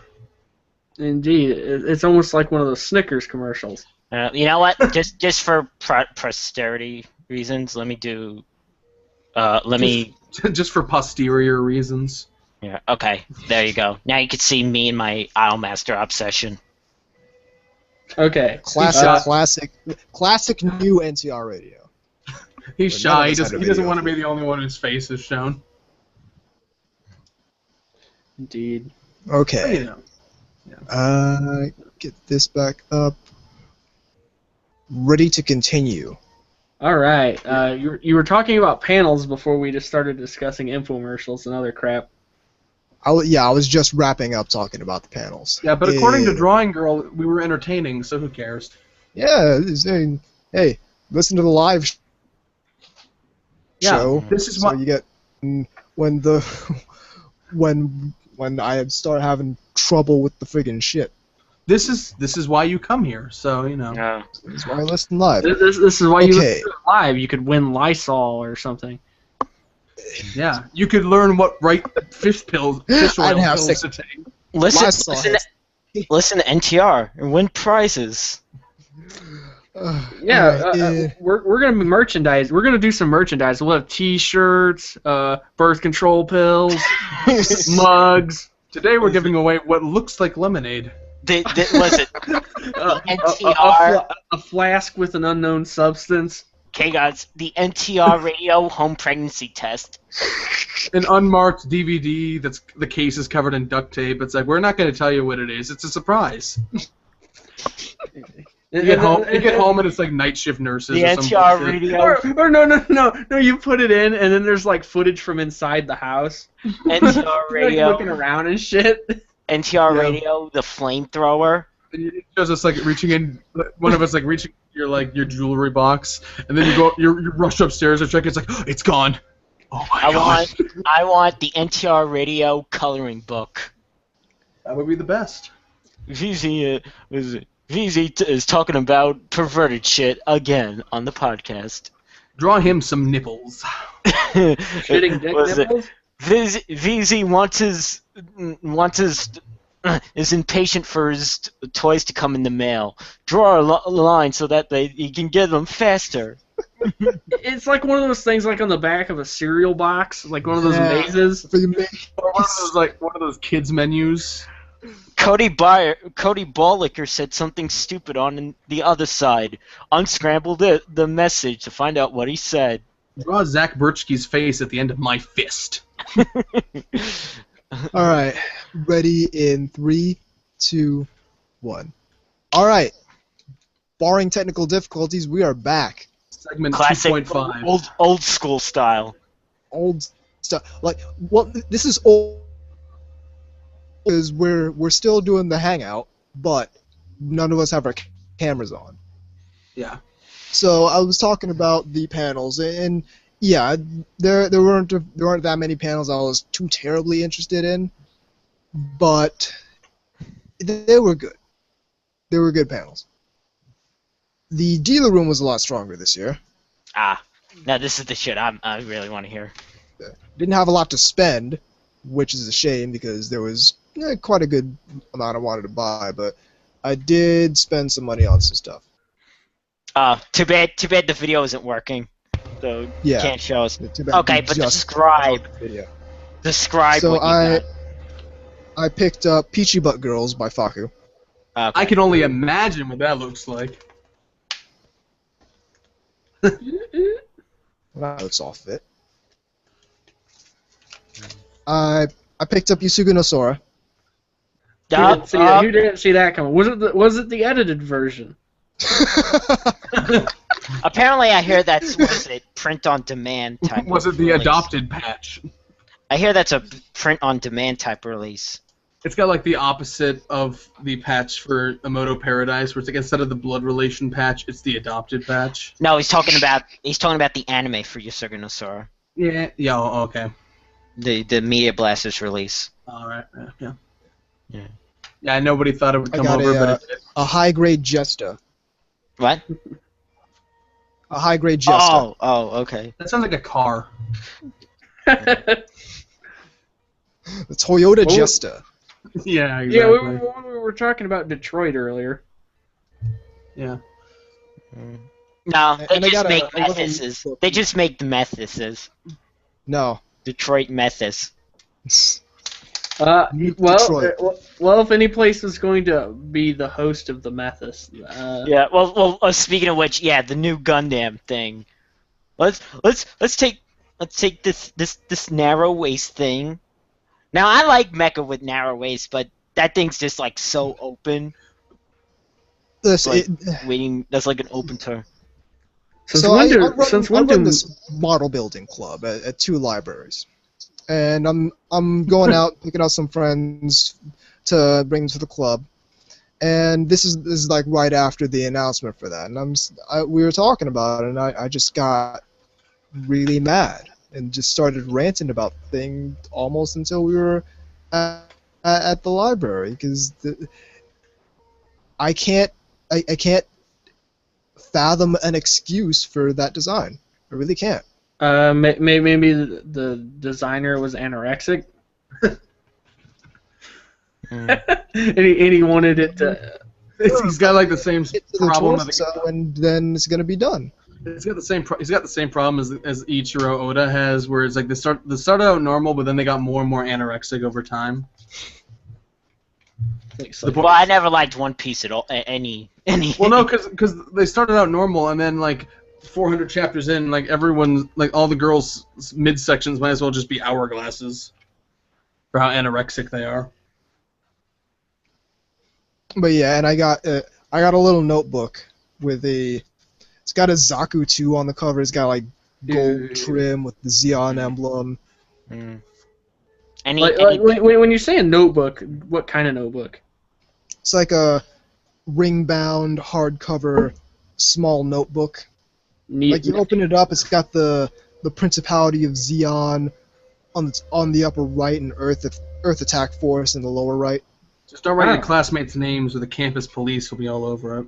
Any PVC figures? No. Oh. No Figma? Nope. No, not Friends of mine got like he's like right now really into Attack on Titan, and so he got like the 2 Attack on Titan Figma. Not even a pop vinyl. Yeah. See, he knows what those things. A little bit. You know, I had the same reaction saying it. I got really mad. I actually got really mad at my sister once because she bought pop vinyls at whatever, like Five Below or fucking Hot Topic or some bullshit, and she got me this stuff from Attack on Titan. It's like, well, it was either this or CL from Black Butler. I'm like, why didn't you get me CL? What is it? And they what is it? Those things were everywhere at the Comic-Con. They're still everywhere. Okay. Like They're still everywhere. Cheap, they're cheap as shit to make. Yep. Yeah. And that doesn't take some designer Yeah, genius to make them. It's just like kind of chibi-ish. Done. Yeah. And they don't have the charm that like Nendoroids have. Make them look like Bomberman characters, and we're done. So, Anubis, did you buy any Opie mouse pads? There weren't any for sale, Uh, which is a shame because I really need a new one. Did the old one like deflate? The part between the tits on this one is getting worn out. Yeah, that's because he's been fondling Miku too much. Because I use this mouse pad a lot, and It's like part's real getting worn out. silicon. It's like real silicon implants. They just deflate over time. You need to finish that. You need to finish the Girls in Panzer Figma lineup, I do. and then buy Yeah, the money. tank that they're making. I do. Honestly, I think knows when to get that tank. I think you would rather just have the tank that they had at AX in 2013. I would rather yeah. have that tank. But I have a feeling you would actually abuse that by going down. I could see you riding that to the grocery store. Like, Oh, you're yeah. in my spot. Yeah. Hi, I have a tank. No, I want to walk Everyone, to the. please get out of the way. I have a tank. Thank No, you. I want to walk to the grocery store with that mecha thing. That. Not the shitty American one, the Japanese one. Oh, the Karatas. Yeah. I don't want the shitty American one. Yeah. Yeah. Karata Yeah, yeah. Squadron. There That you thing's go. That's what we do. There you go, VZ. You can bust into one of the 7-Elevens or whatever with a gun tank. Yes, I'd like to order a copy of Tekken with my food stamps. Yeah. Gotta say that's not a fair trade. Tekken's so cheap they sell it at 7-Eleven. But no, the dealer room was on point. They had that one fighting game with all the anime characters in it that I completely forgot the name. I'm blanking on the name. Is it 2D? But it had like Is it 2D? it's 2D. It has Mugen Fighter. no, it's not Mugen. Blaze Blue. No, anime characters like not the actual characters from anime. Like they had Shauna, they had that girl. Oh, from Dengeki Melga. Bunko Fighting Climax. Precisely. Yeah. Did that come They out had here that yet? there. That was supposed to come out in the summer. I don't know. Yeah. They had that there. They had a whole bunch of DDR, a whole bunch of video games. They had Initial D, which I played and lost at. They had one of the Darius games there as well. Nice. Hmm. If it's Darius Twin, that's the one you gotta play. Like, the video game, like the console games, were back in the convention center where they belong, not in some off-site hotel down Yeah. 5 blocks. They had tabletop gaming as usual, all that. Basically, everything they do at Connecticon, they had. Oh, then what else? Did you Doesn't mean see? I'm sorry. Go ahead. Did you see anything interesting, like in terms of craziness? What about cosplay? What good cosplays did you see? I believe it's was- cosplay. There We're was. sophisticated. We say cosplay. What is the plural for cosplay? Because fucking autocorrect doesn't even see cosplay as a word. I just say cosplays. I just put an S at the end of it. Yeah. I had a dream once I cross-played as Ranko from Idolmaster Cinderella Girls. Hmm. How was that? The 4chan, not the 4chan, the Chris Chanisms are starting to get to you, man. Kidding, I don't have the waist for that. Most people don't have the waist for that. Although technically she's the most covered character because she wears like a gothic Lolita dress. Yeah, but you still don't have the waist for that. Yeah. Real-time comment from Cube the Third. I'd melt a pop vinyl. Those are figures that deserve to be melted. We can shoot one with an airsoft gun. There we go. He's telling me it's also Dengeki Bunko F. Well, no, he's Denbek. Dengeki. I'm sorry. Dengeki Bunko And so he's like, thank you. Um, But there was a really good, and I tweeted this out. There was a really good Sento and Latifah from Amagi Brilliant Park there. Brilliant Park. Right. Yeah. Yeah. And I actually know both of those people, so that was great. I didn't know they were cosplaying those characters, but I thought you see- were seriously gonna tell me that 50 Cent and Queen Latifah were at Connecticon.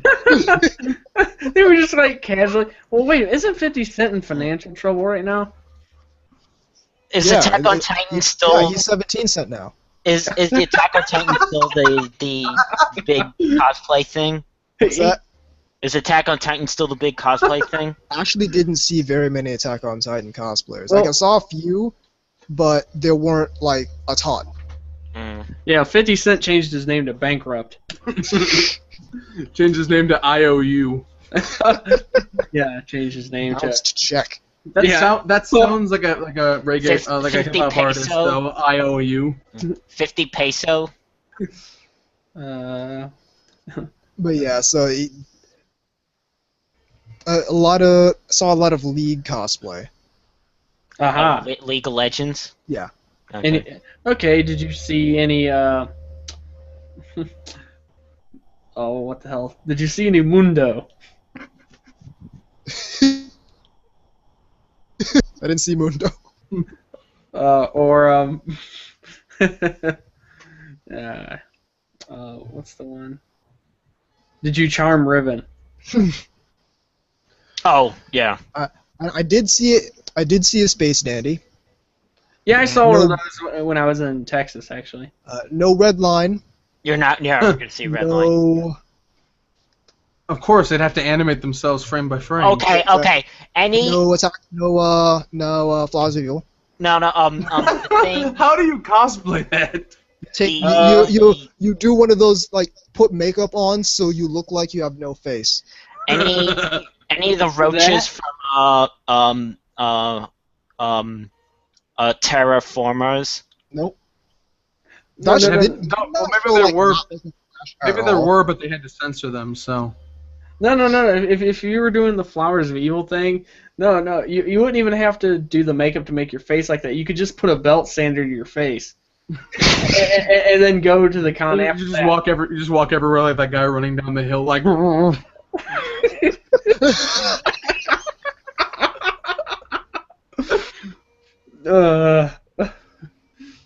We have fun here. Yes.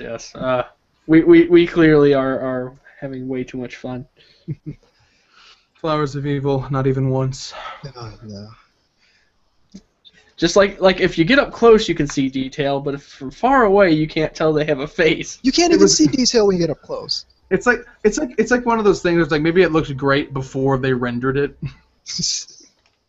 Ouch. and they're like, oh, well, we got to put it out anyway. Oops.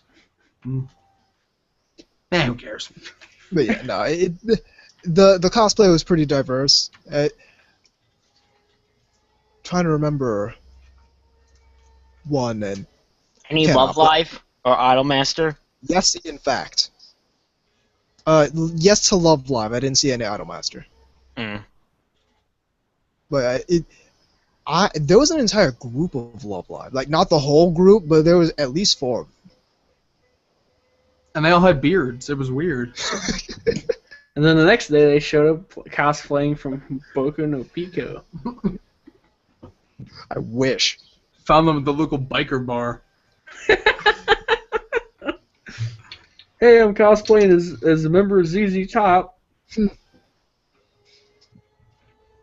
But yeah, cosplay was pretty on point. Yep. Did you see any kind of oddball ones?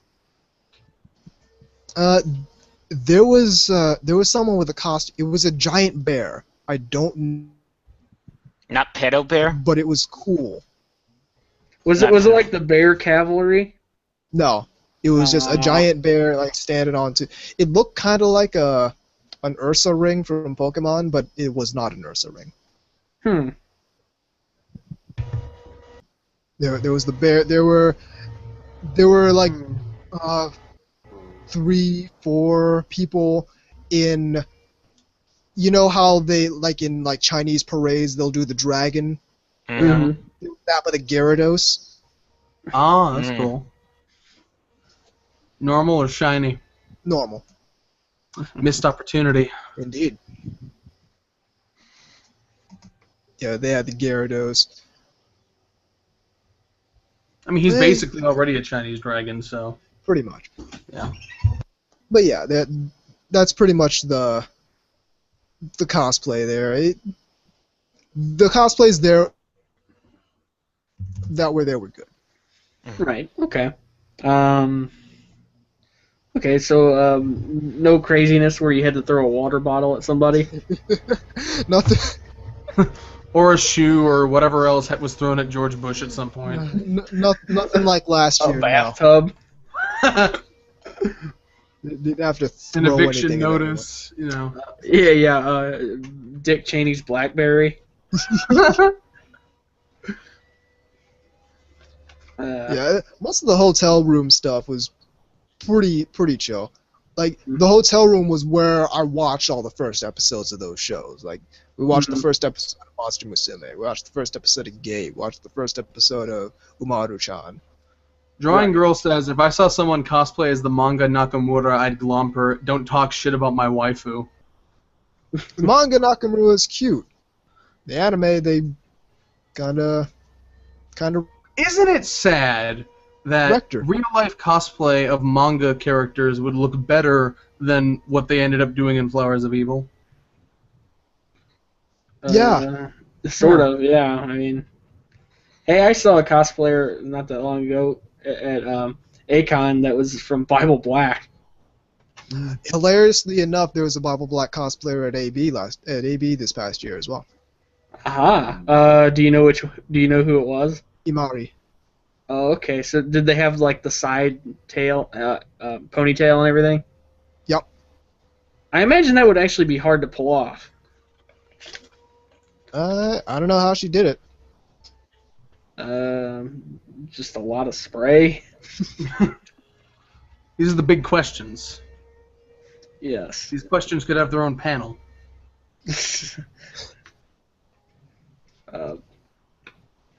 Questionable outfits. There were a couple. Voyeur pics. Warrior picks? Oh, No. Okay. Any Kill la Kill? that's a good question. Yes, there were Kill la Kill cosplayers. Aha. There was at least an entire group of like 4 at least of them. Yeah, well, when I was in Akon, there were all of the inner Senshi from Sailor Moon were there. There were a couple Sailor Moon cosplayers. There always are. Yeah.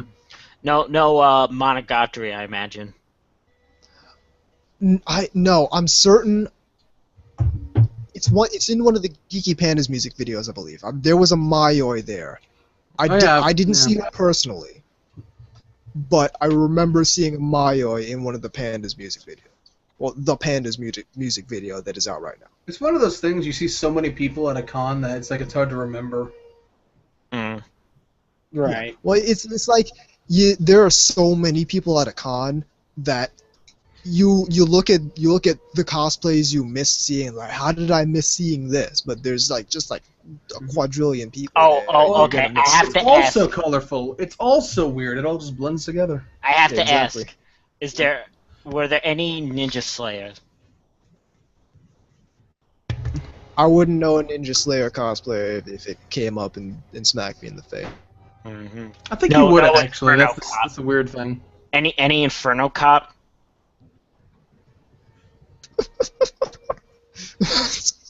Any saviors of anime show up? I didn't see any Fractale. No, I didn't see any G-Savior. Wake Up Girls. No, see- G-Savior. Did you see any Gangnam Style Kiritos?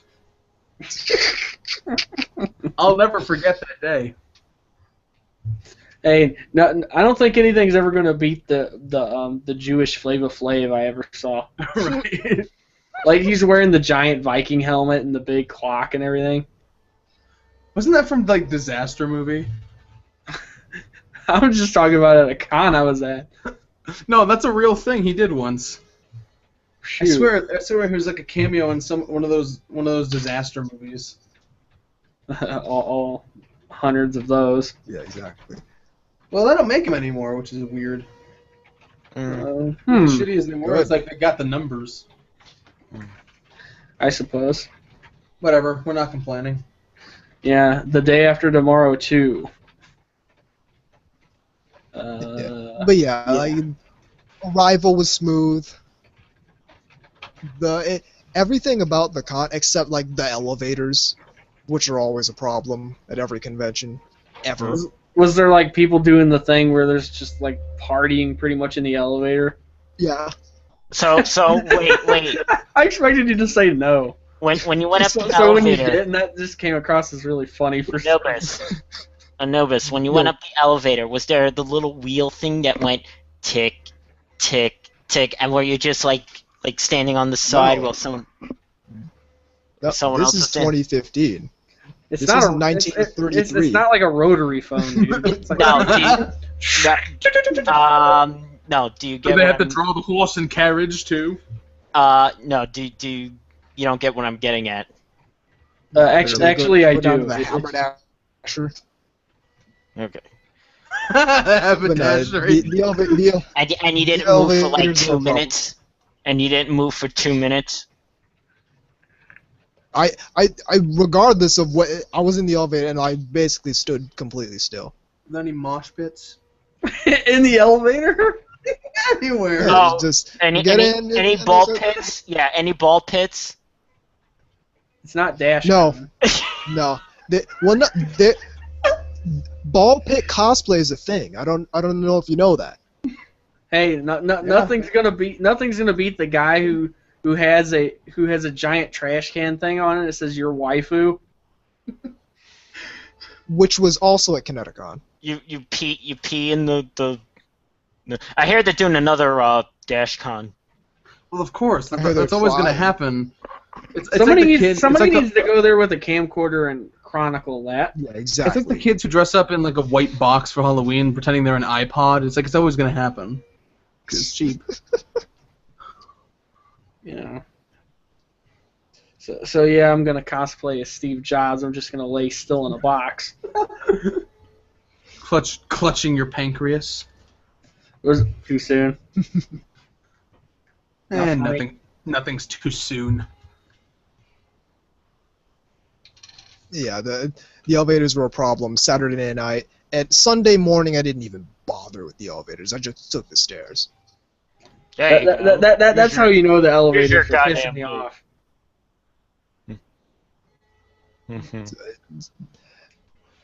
So yeah, it was EB 2015, but I still had a really good time.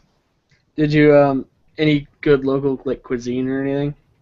We went down to this restaurant that I found by accident one day The rodeo. called City Steam Brewery. The rodeo. It's moving on up. Rodeo Goat North. Yeah, rodeo goat north. That's fucking worse than an R.L. Stein book. What? That would just not work. That would just fail so badly and so fast. It's like a Canadian Tex-Mex place. Yeah.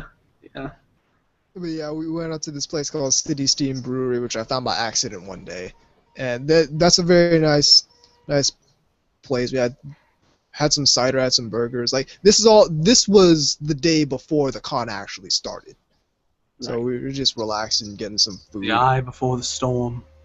Pretty much. Yeah. Got some sushi on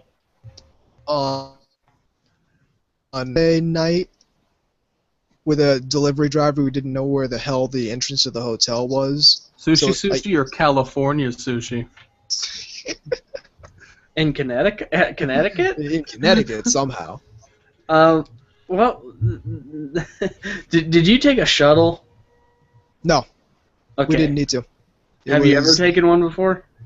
I have. Is it just me, we or were do you in always? the hotel, like we were in the hotel connected to the convention center, But a couple years ago, I was in the hotel like down a few blocks, and we took a shuttle. Yeah. Okay, is it just me, or do you always get stuck with someone who doesn't speak English very well?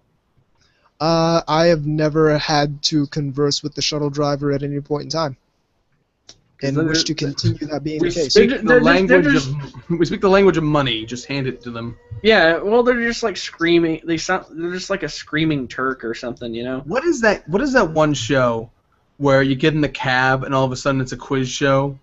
Oh yeah, I know what you're talking about. It's Cab? like Cash Cab. I'm Yeah. like, one day I'm gonna go to New York and I'm not leaving until I get on Cash Cab. Yeah, exactly. like if you don't know the answer, you just say this is bullshit, you know?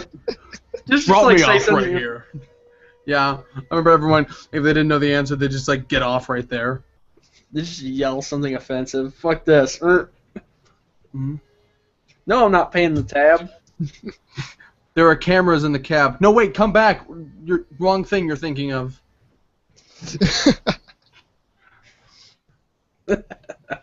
So, any kind of other external factors you kind of want to bring up? Yeah, what was the weather like? The weather was hot. Yeah, of course. Was there anything that you saw that you really wanted to get but you just couldn't? Nothing It's a that con, I- of course there was. No, nothing that I really, really wanted to get. Like, nothing that I had to get right now. Because otherwise I would have gotten it and not gotten one of the other stupid things I got. Yeah, man, priorities. Yeah, Peachy Butt Girls. That was a priority. Peachy Butt Girls was a priority. Yeah, I can understand that.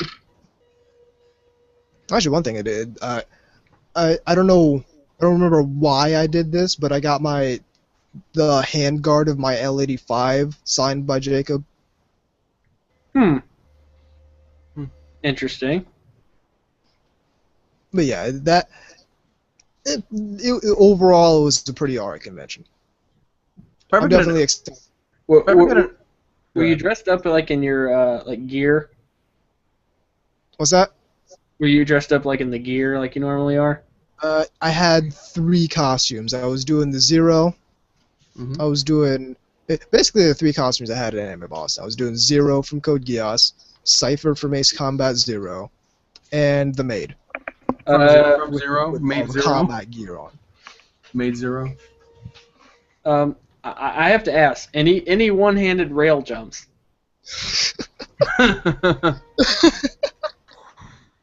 Unfortunately, not. I need to remember to start doing that. I don't know. Ever since I saw you do that video, I found that really amusing. I know some places ban that. Well, Yeah, I'm not surprised. considering you can get yelled at for just just yelling stupid stuff like butt scratcher. Or bomb. Yeah. well, that one's slightly different. No, man, I cosplayed as a bomb. It's cool. Yeah. I cosplayed as a suicide bomber. Yeah, no, come on, this isn't real stuff. I just taped some battery packs to a Pringles can. Don't sniff that strange dust I packed in there. It's not important. Yeah, like I said, the joke about when we were in Dallas for A-Con, I was thinking about, maybe we should all be in hazmat suits, because of the Ebola scare. Right. And it's like they wouldn't have let us get on the plane, dude. They wouldn't have. That's not something they find very funny at the airport. It's a hard time to be a germaphobe, really. Can't even wear your bubble in public. Yeah, exactly. Yeah. What's the world coming to? I know, right? Yeah, and then if you try to wear the mask, they think you're some kind of surgeon or some shit. And if you try to shove children into the bubble, they get all antsy. That's probably because there's a giant Nambla sticker on the... No. Shh. Ignore that. It's not there. Yes. So apparently it was a pretty fun convention. Yeah. Any? Yeah, I don't have much to say about it because there wasn't anything like real crazy that happened. But I went there. I got a whole lot of footage. I have whole lot of audio that I'm gonna go through. Mm-hmm. and that's all going to be posted on Iyashike. Right. Speaking of which, I have audio from our run in Dallas as well. I'll have to kind of look at it and see if there's any that we can use for anything. Yeah, we could put it in an in-betweener or something. Yeah, it's bad. I remember there was one part. Oh God, this is bad. When we were stuck at Denny's. Yeah, I know Denny's. Yeah. Were you getting a grand slam? Were you? but we were all burn sitting the turkey. We were all sitting there, and all of a sudden, everybody's humming the fucking 2.5 Men theme.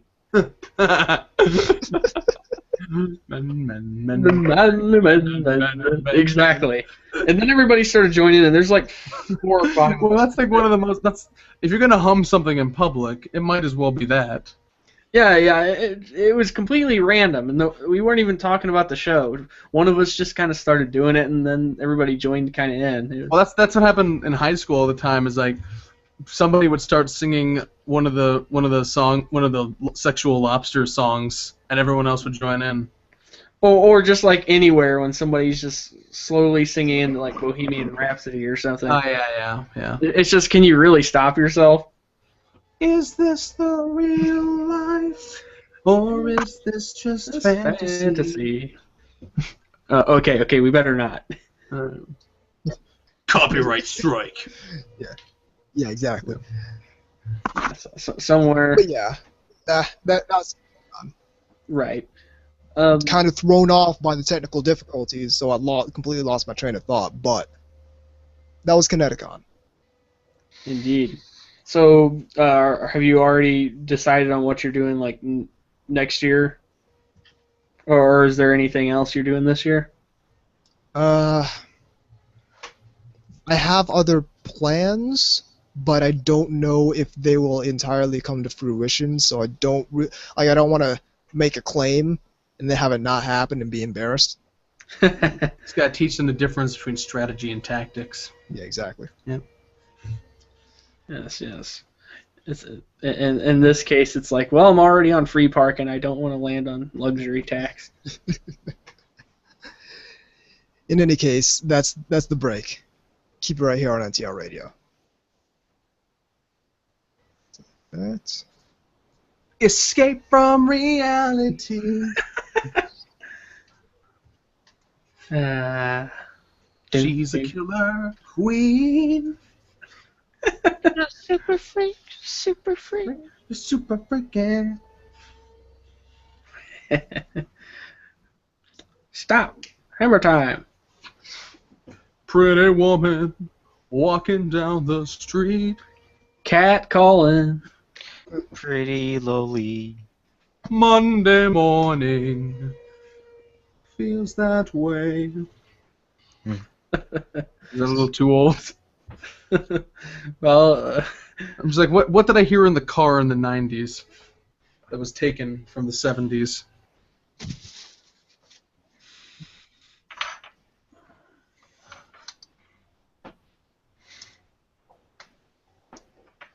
shouldn't there be music?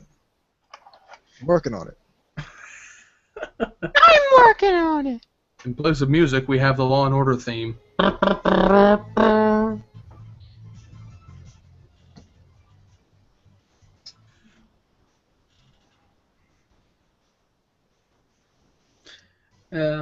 Yeah, boosted by the clarinet.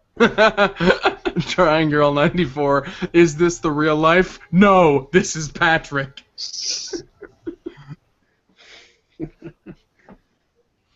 They sadly seem to have raped her, which makes me rage. Damn it, the manga version is a goddess. There's that R word again. Nakamura is cute as hell. What?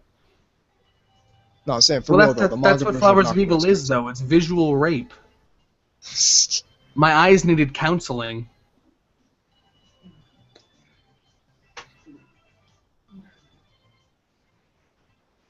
There's that R word again.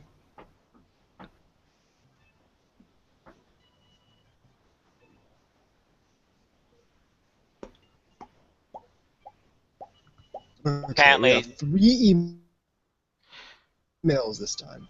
Apparently, there's a rumor going out that I'm hope is so true that the manga Bakuman that I told you is getting an anime. That it's going to be done by KyoAni. Hmm. Doesn't that kind of ruin the point? It's kind of like I always thought it was like kind of doing like an animated adaptation of Scott Cloud's Understanding comics. It's like you're kind of missing the point. What is the point? You know, I don't even know anymore. Do you even know what I'm talking about? Bakuman? No, not Bakuman. Bakuan. Oh, I thought you said Bakuman. See, I also heard Bakuman. Yeah. Okay, Bakuan. That's the thing with the moe and motorcycles. I've been like, Moe on motorcycles. Moe on motorcycles! That's it. put it on my blog already, and like, but I'm like holding off putting like that news on there because I don't want to put false information. That Well, we need the third guy who misheard you as Bakugan and be like, that's already an anime. Although, is it really? Because I heard, like, from season 2 onward, it was like American-produced anime or something. Or still made by the same team, but funded by America because it sold better here or something. This is the furthest thing. Go too. This is the furthest thing from that type of thing. This is moe girls and a little bit of ecchi on motorcycles. And if it's done by KyoAni, that will be the best anime of that season. That it will. And the fall season already looks like a really strong season. I haven't even taken a look at that list yet. It's too early. I usually don't look until like a week or two before. Same here. Nah, I like knowing. I hear things, but I don't look at the list overall until then. Well, I'm impatient, so I like to know the future. I like to know the future. I think we all like to know the future. It kind of keeps Yeah. kind of helps the present a little bit. Yeah. If that, like I said, if that turns out to be KyoAni doing it, that will be. I mean, I'm already happy that it got announced as an anime, but I just realized the 2015 Sports Almanac is now useless. Yeah. Holy crap! You mean the Cubs one? Cubbies. Okay. As someone who's been around with that, the Cubs kind of do suck. So. No, Drawing Girl, Aku no Hana is not my trigger. I don't care enough about it. I don't give no fucks. I have to go take care of something real quick. I'll be back. Roger. Yeah. I'll be right back for a Stealth second. amongst yourselves. Oh, fine, I'll go to the bathroom. Whatever, stop peer pressuring me. Right back.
Hello. Yo.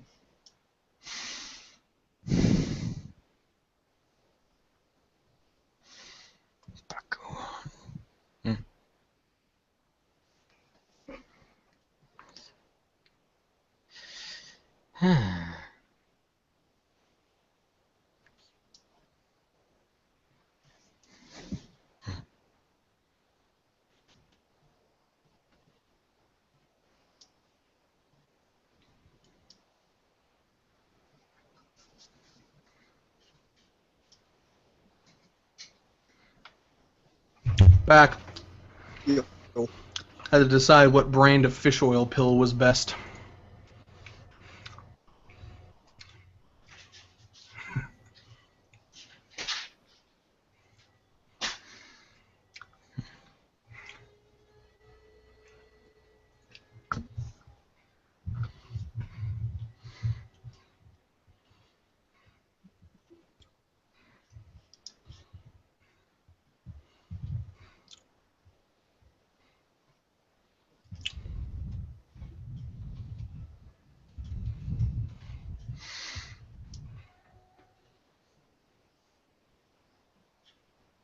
Oh, come on!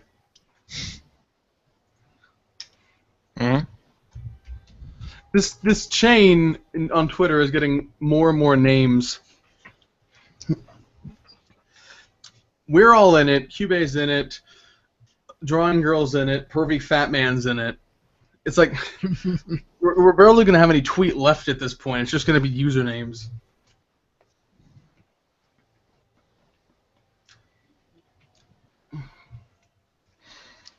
You must be an Idolmaster fan. Yes, I am. No, he's talking about me. I don't mean that like an ego way. I mean he's literally talking about whatever. Yeah, I see it now. Yeah.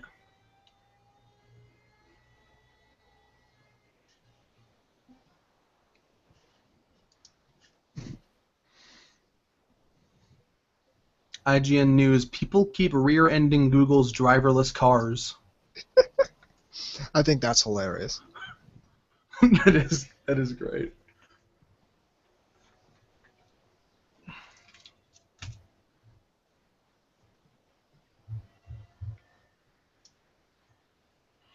I was just hearing about that hitchhiking robot.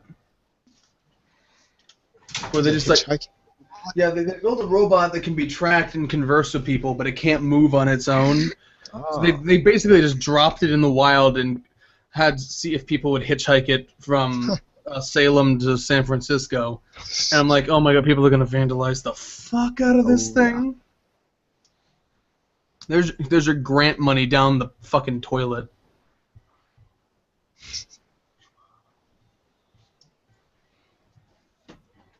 Oh, now Jekyll Geek's here.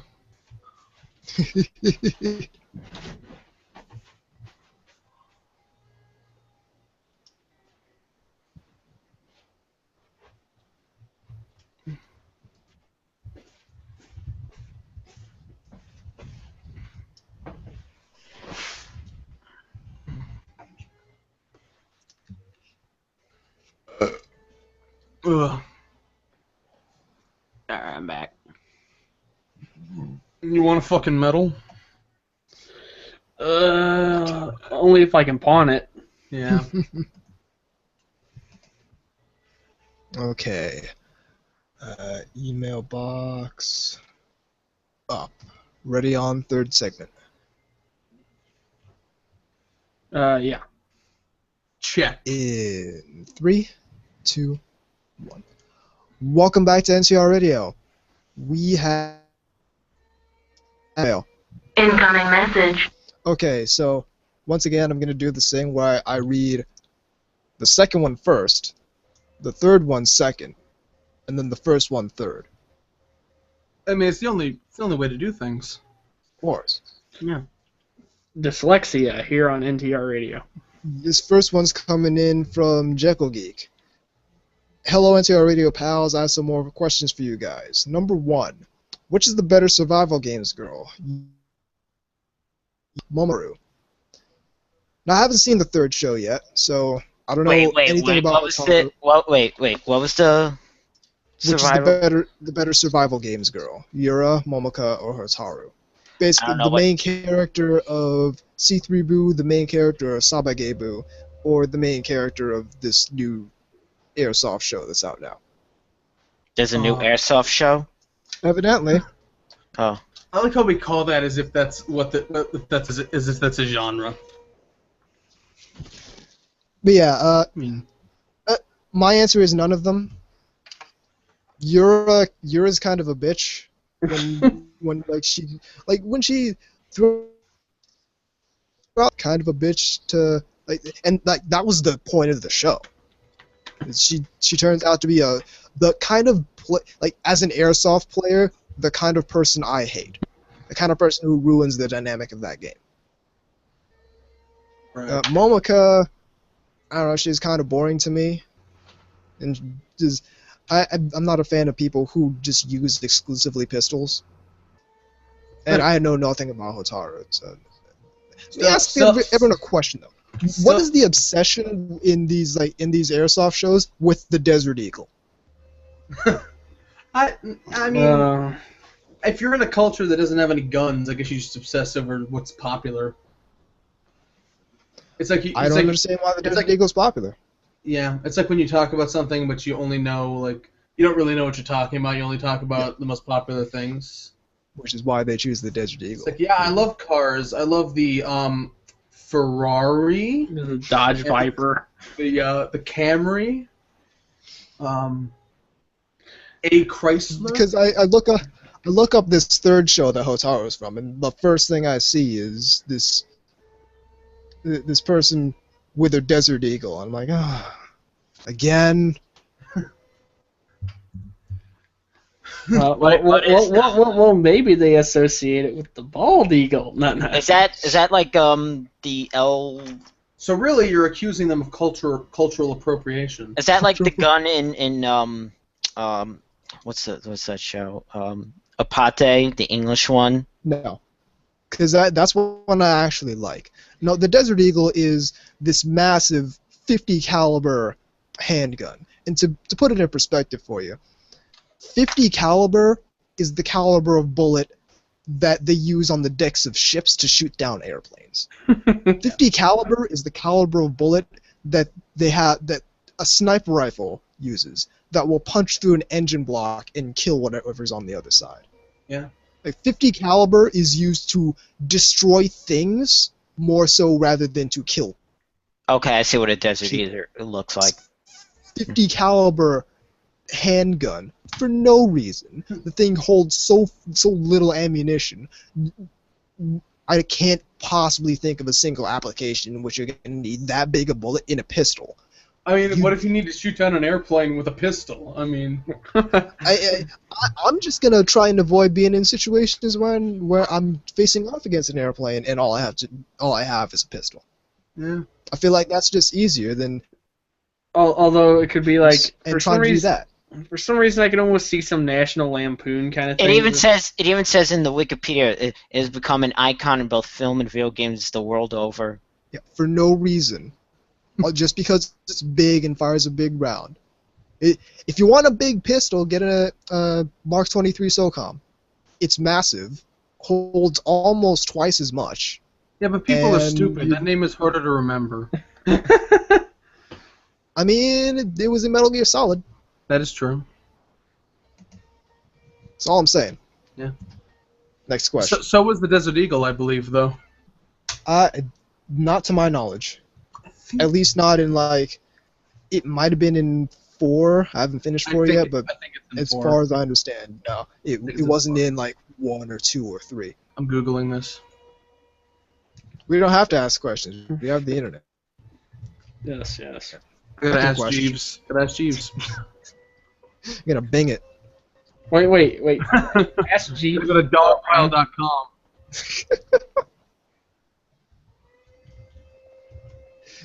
Yeah, second question.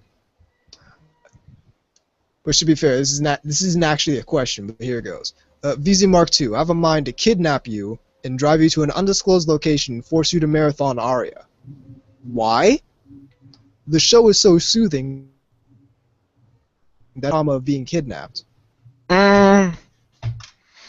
I hear a lot of people that have seen it have really liked it. Evidently, I know some it's people who supposed to be swear like by it. it's supposed to be like the quintessential Iyashike show.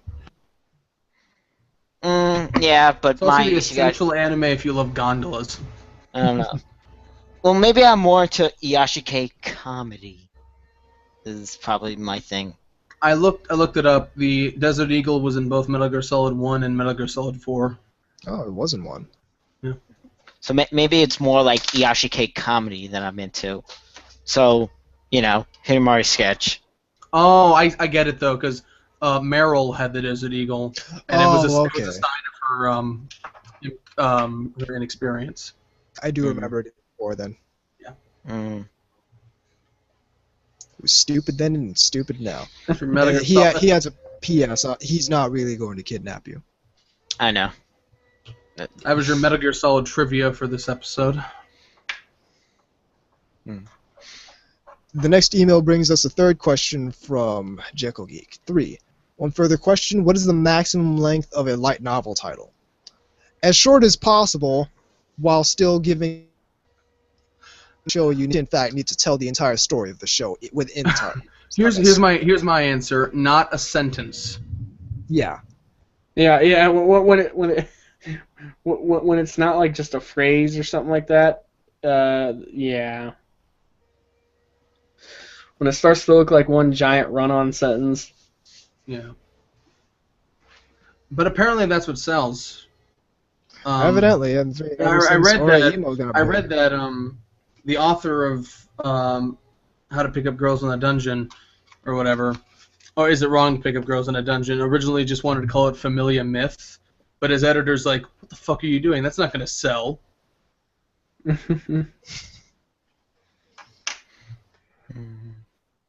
So yeah. In some cases, I guess it might be just publisher mandated. I feel like to a certain extent that's the case. Yeah. It's what sells. Yep. Anyway, moving on. Incoming message. This one's coming in from Cube the Third. Hey, it's your old pal Cube the Third back with an email. First off, I want to apologize deeply for the cancellation of Otaku Midnight. If y'all are disappointed, I'm even more upset it's come to this. To all NTR Radio listeners or anyone tuned in, thank you for your support. If y'all are okay with it, since VZ suggested it to me in the meantime, I'd like to appear on the show from time to time. As I had some show topic ideas I feel might be more suitable for NTR Radio than Otaku Midnight. That probably means they're dirty. well, we still haven't done that little account episode yet. I want to be on for that. I have a couple ideas for some people for that, but we'll see. That's Finally You gonna can have do more than one. Finally gonna have a big crossover with the other side, huh? Ah! yeah, yes, and he'll bring his his entourage. His posse. But you're that time of force of Faku guy. Yeah, Yeah, right for you Faku. write for Faku. It's like saying somebody writes for fucking Imgur. Writes for Imgur. Hey, I write for Sad Panda. I write for Photo Bucket. Yeah, but that's the same I write person. for Jalbaru. Yeah, I was just gonna say that. You beat me to it. That believes some article that said that most Japanese are pedophiles. Yes. And I'm like, okay, where's that article? I mean, it's got to be like at least 95%. It was from a publication no one's heard of. One of those Korean pop star news websites that always. It sounds like a Samcom article. Honestly, I was gonna say it sounds like something Salon would write. It sounds like something Salon. You know what I mean? Like one of those Korean pop idol websites that always post like completely irrelevant articles for clicks. Oh yeah, clickbait bullshit. Anyway, continuing. Also, I can't really go into specifics right now, but there's a slight chance I might bring Otaku Midnight back. But however, as it pains me to say it, will be without Zeke Freak because of differences between Kaku Hat and him that just can't be resolved.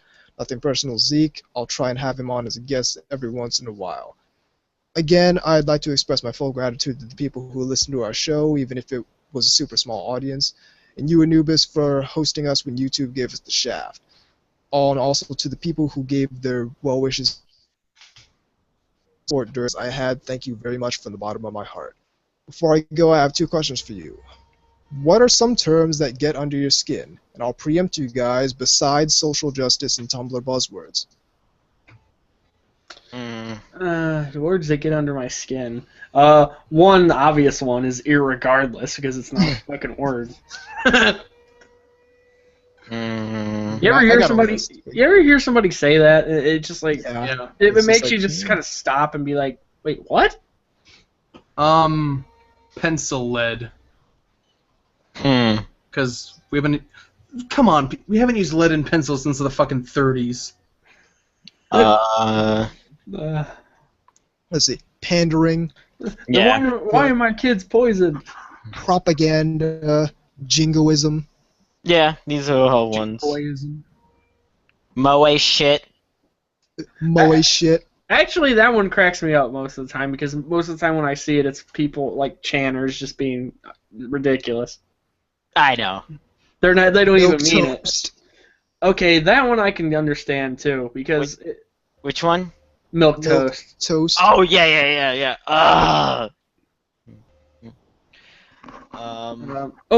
Here's one that I'm starting to get annoyed by just because I think it's just one of those ones I'm starting to see that's being overused. Egregious.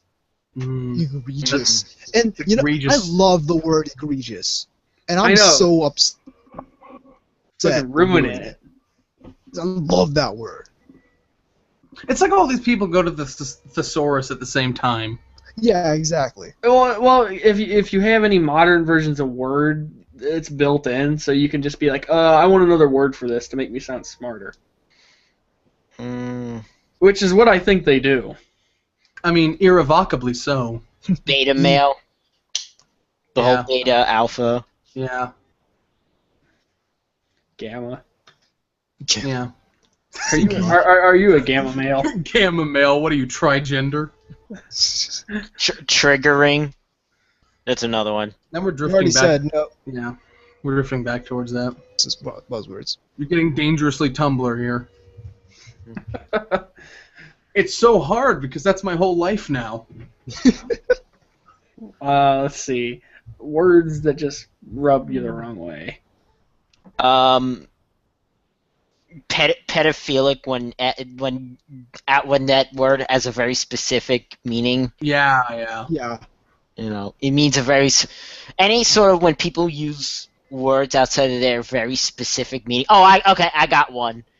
When people use like capitalism as a bad, you know. When people say, "Oh, it's capitalist," and you're supposed to assume that it's bad. Oh, I hate when people equate socialism with communism. That's the one thing that gets under my skin. Yeah. Well, yeah, I mean, those are the people that take definitions too seriously, and they don't understand the human context of it. Anyway, second question. What non-horror game scared you growing up, but still... okay, let me start over. Mission failed. What non-horror game scared you growing up, and does it still creep you out now? Okay, I got this. Spin the bottle. I don't Does have it any. still creep you out now?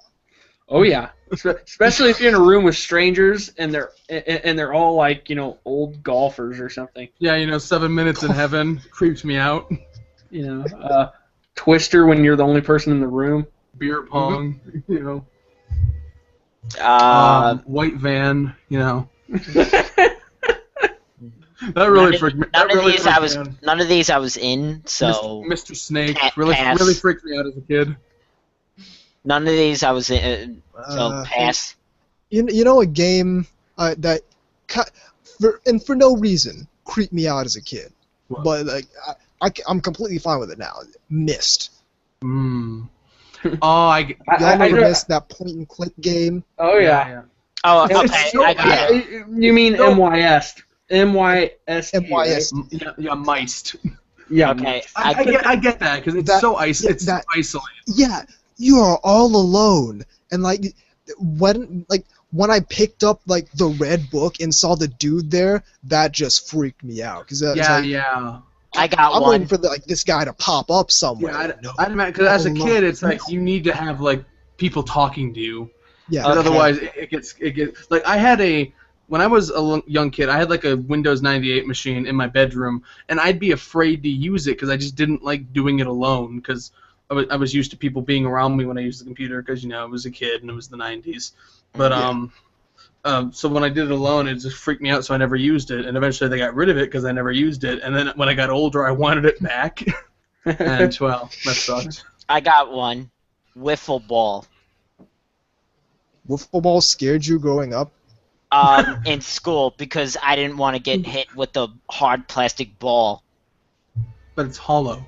I was gonna say those don't hurt at all. Yeah, It's going but to hurt you. I was. It is going to hurt you infinitely less than an actual baseball. I was just about to say Yeah, that. but I was a weenie kid, so you know. I mean, Also, I've been- I am 100% certain that Cubit the Third is talking about video games exclusively. Oh, video games. Okay. I don't know how. Cool wiffle ball 3D for the Dreamcast. No game scared me because video game. Battletoads. Yeah, okay, that's terrifying. There was a PC game I played when I was a kid, and I don't remember the name of it. I've always tried to look it up, but I don't remember.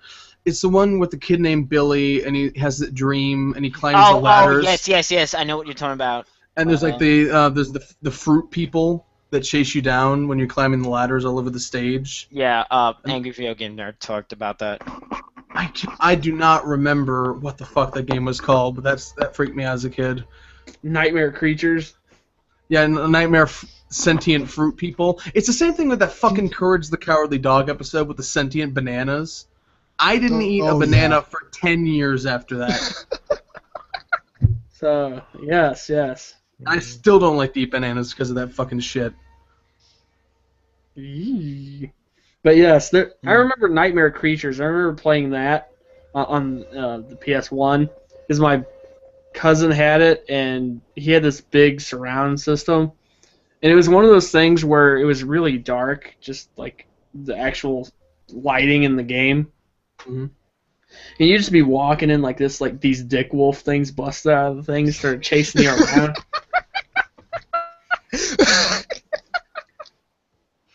And it's just like, what the fuck? And it would be creepy because it'd just be like this really quiet, like unobtrusive sounding music, and then this thing would just like bust out and try to like mount you. It's like, what the fuck? Oh, you know what scared me was the Jack in the Box boss from Donkey Kong 64. You know, I know we're not talking about horror games, but you know why I think remember. you know why I think early horror games are so effective? It's a combination of the low polygon making things difficult to make out, and the low quality sound making it hard to know what exactly you're hearing. Yeah, To a certain extent, yeah. I'm surprised none of you said the Great Mighty Pooh from That wasn't Conquered scary. Bed. That was funny. That was hilarious. I'm talking scary. I'm talking like back when I was like 5-6 years old, playing Alien vs Predator for the Atari Jaguar. I think the scariest thing about that was that it was the best game for that system. So it's Wolfenstein-esque first-person shooter, and you playing as the Marine or the Alien or the Predator. I didn't get the Alien or the Predator, but I got pick up gun and shoot thing. So I always picked the Marine, and it was like you're just this one Marine with a shotgun, and you have limited ammo, and my 6-year-old ass didn't know where to get ammo. So I'm just walking around with this shotgun and Reload. avoid the cafeteria at all costs because that's always infested with aliens. You walk in and it's a Jaguar game, so it has limited. So you can't like see to the back wall of the cafeteria. So you walk in and all of a sudden, out of the shadows, all these aliens just come running up to you, and I'm like, okay. I'm not gonna play this game basically ever again. I was gonna say Doom 3 when I played Doom 3 when I was a kid, but I guess that kind of is a horror game. Yeah. Any more questions? No, that's it for now, and I hope it can be on sometime. Oh, Yes. okay.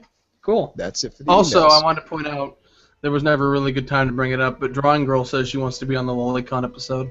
Yes. I saw that. Yeah. The International Conference of no. Pedophile Anonymous. The Lolicon Summit. Yeah. Instead of G4, it's CP4.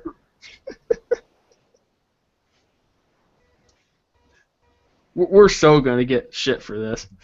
Oh yeah. We're Es- gonna just especially clip with my new- audio, take stuff out of context.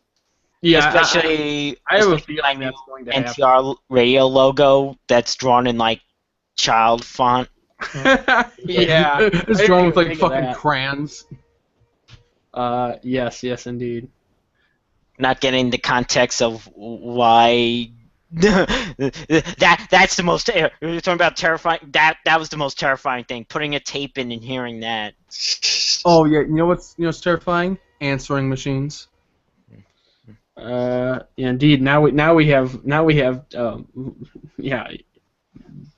voicemail and shit. It's the contrast between cold robotic voice and warm human voice, I think.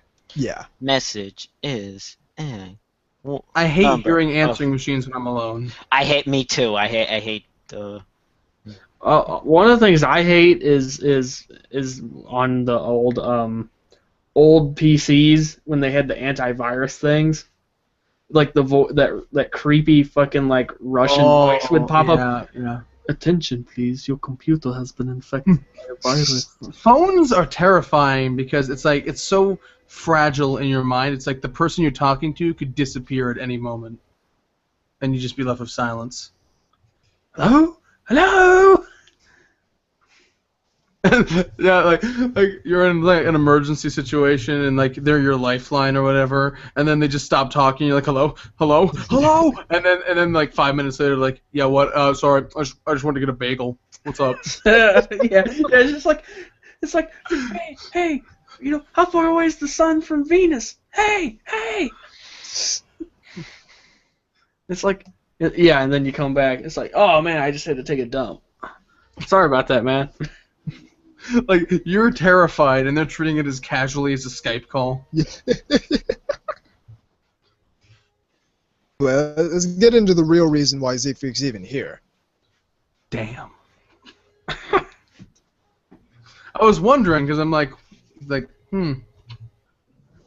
But yeah, we thought we'd go ahead and kind of open the the mic here for this. Yeah. Okay, so So I came back from Connecticon to kind of sort of a shitstorm. Yeah. Like a localized shitstorm.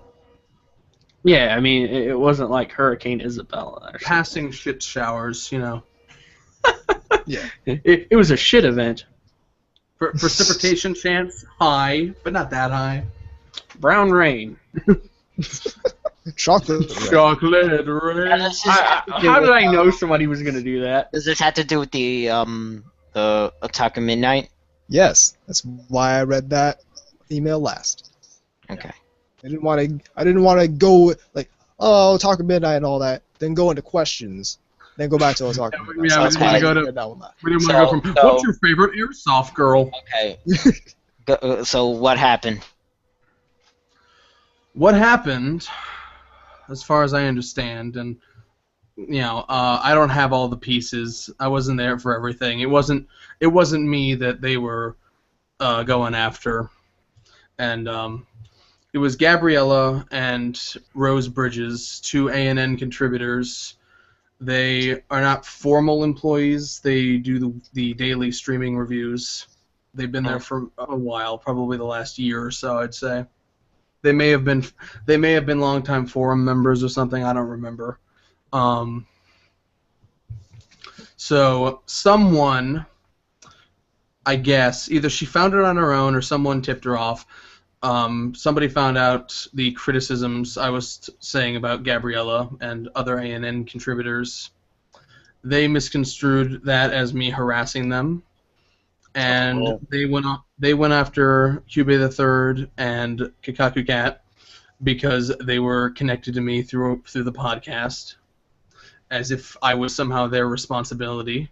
I'm not 100%. I think some tweets were deleted. I saw some of it. I'm not 100% sure exactly what was said. Nobody talked to me until Cube called me. Nobody talked to me, and that's the thing that pissed me off the most, is that they went after everyone but me for things I was saying, and I can't stand that kind of behavior. Me neither, to be perfectly honest.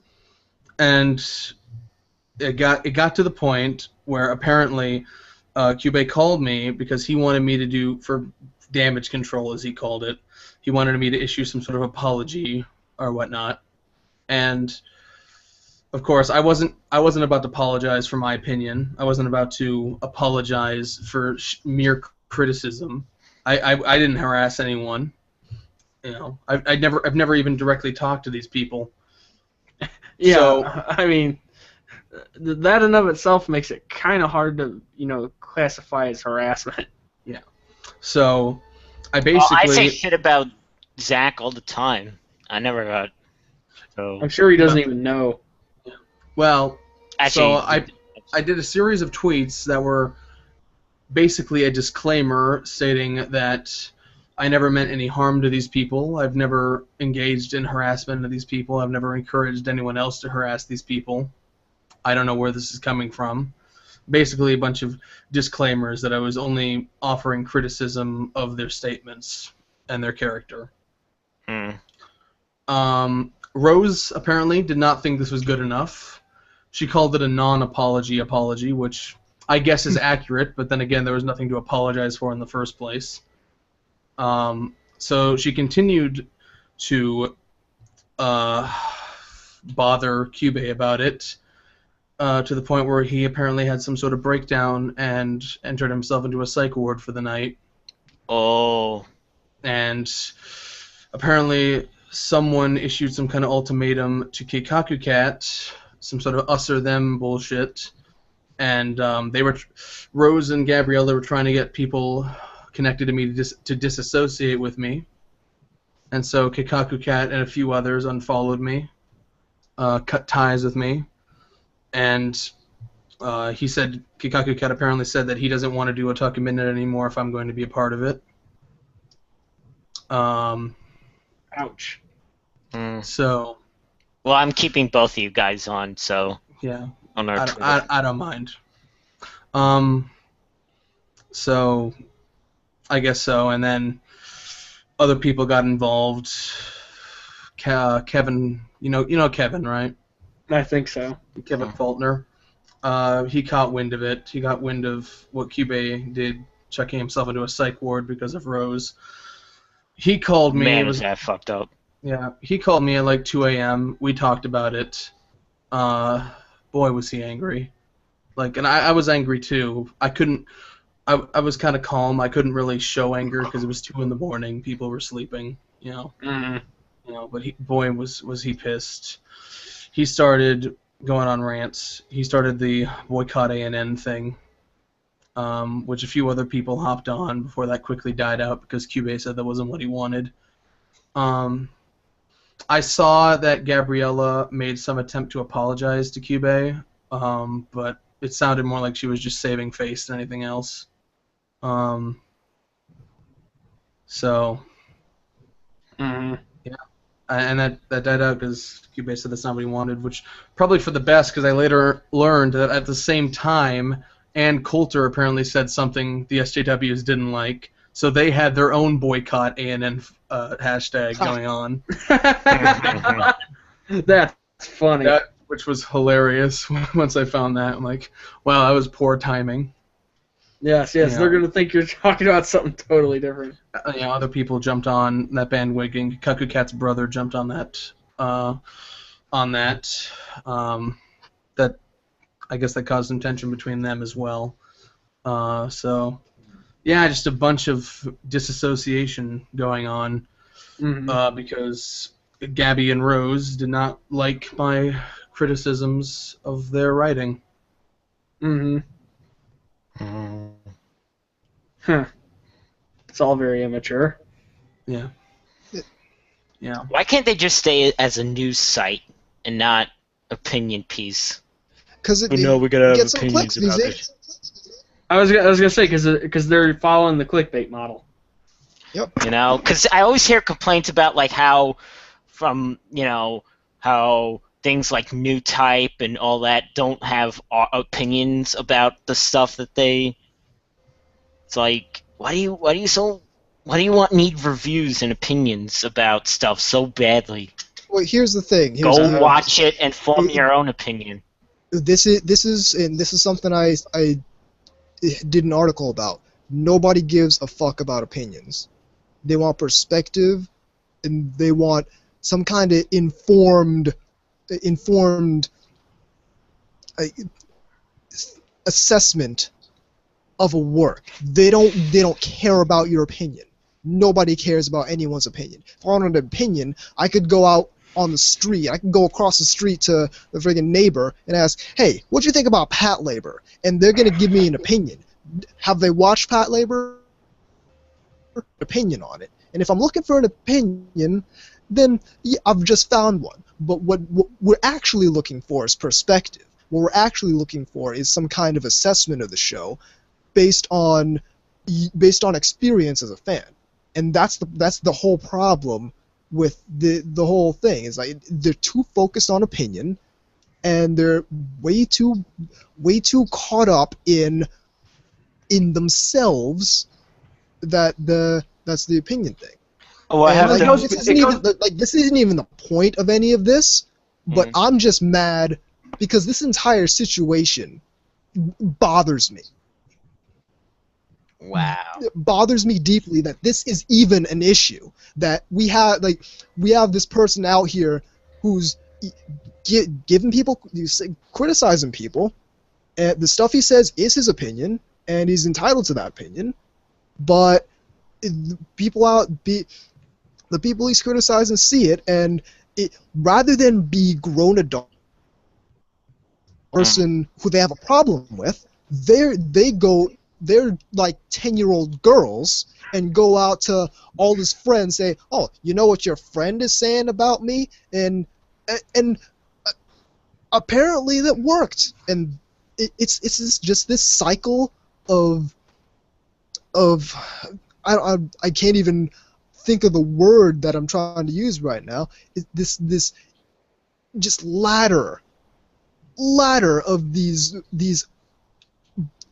just crap decisions made because some people can't handle criticism, and they're children. They're fucking children.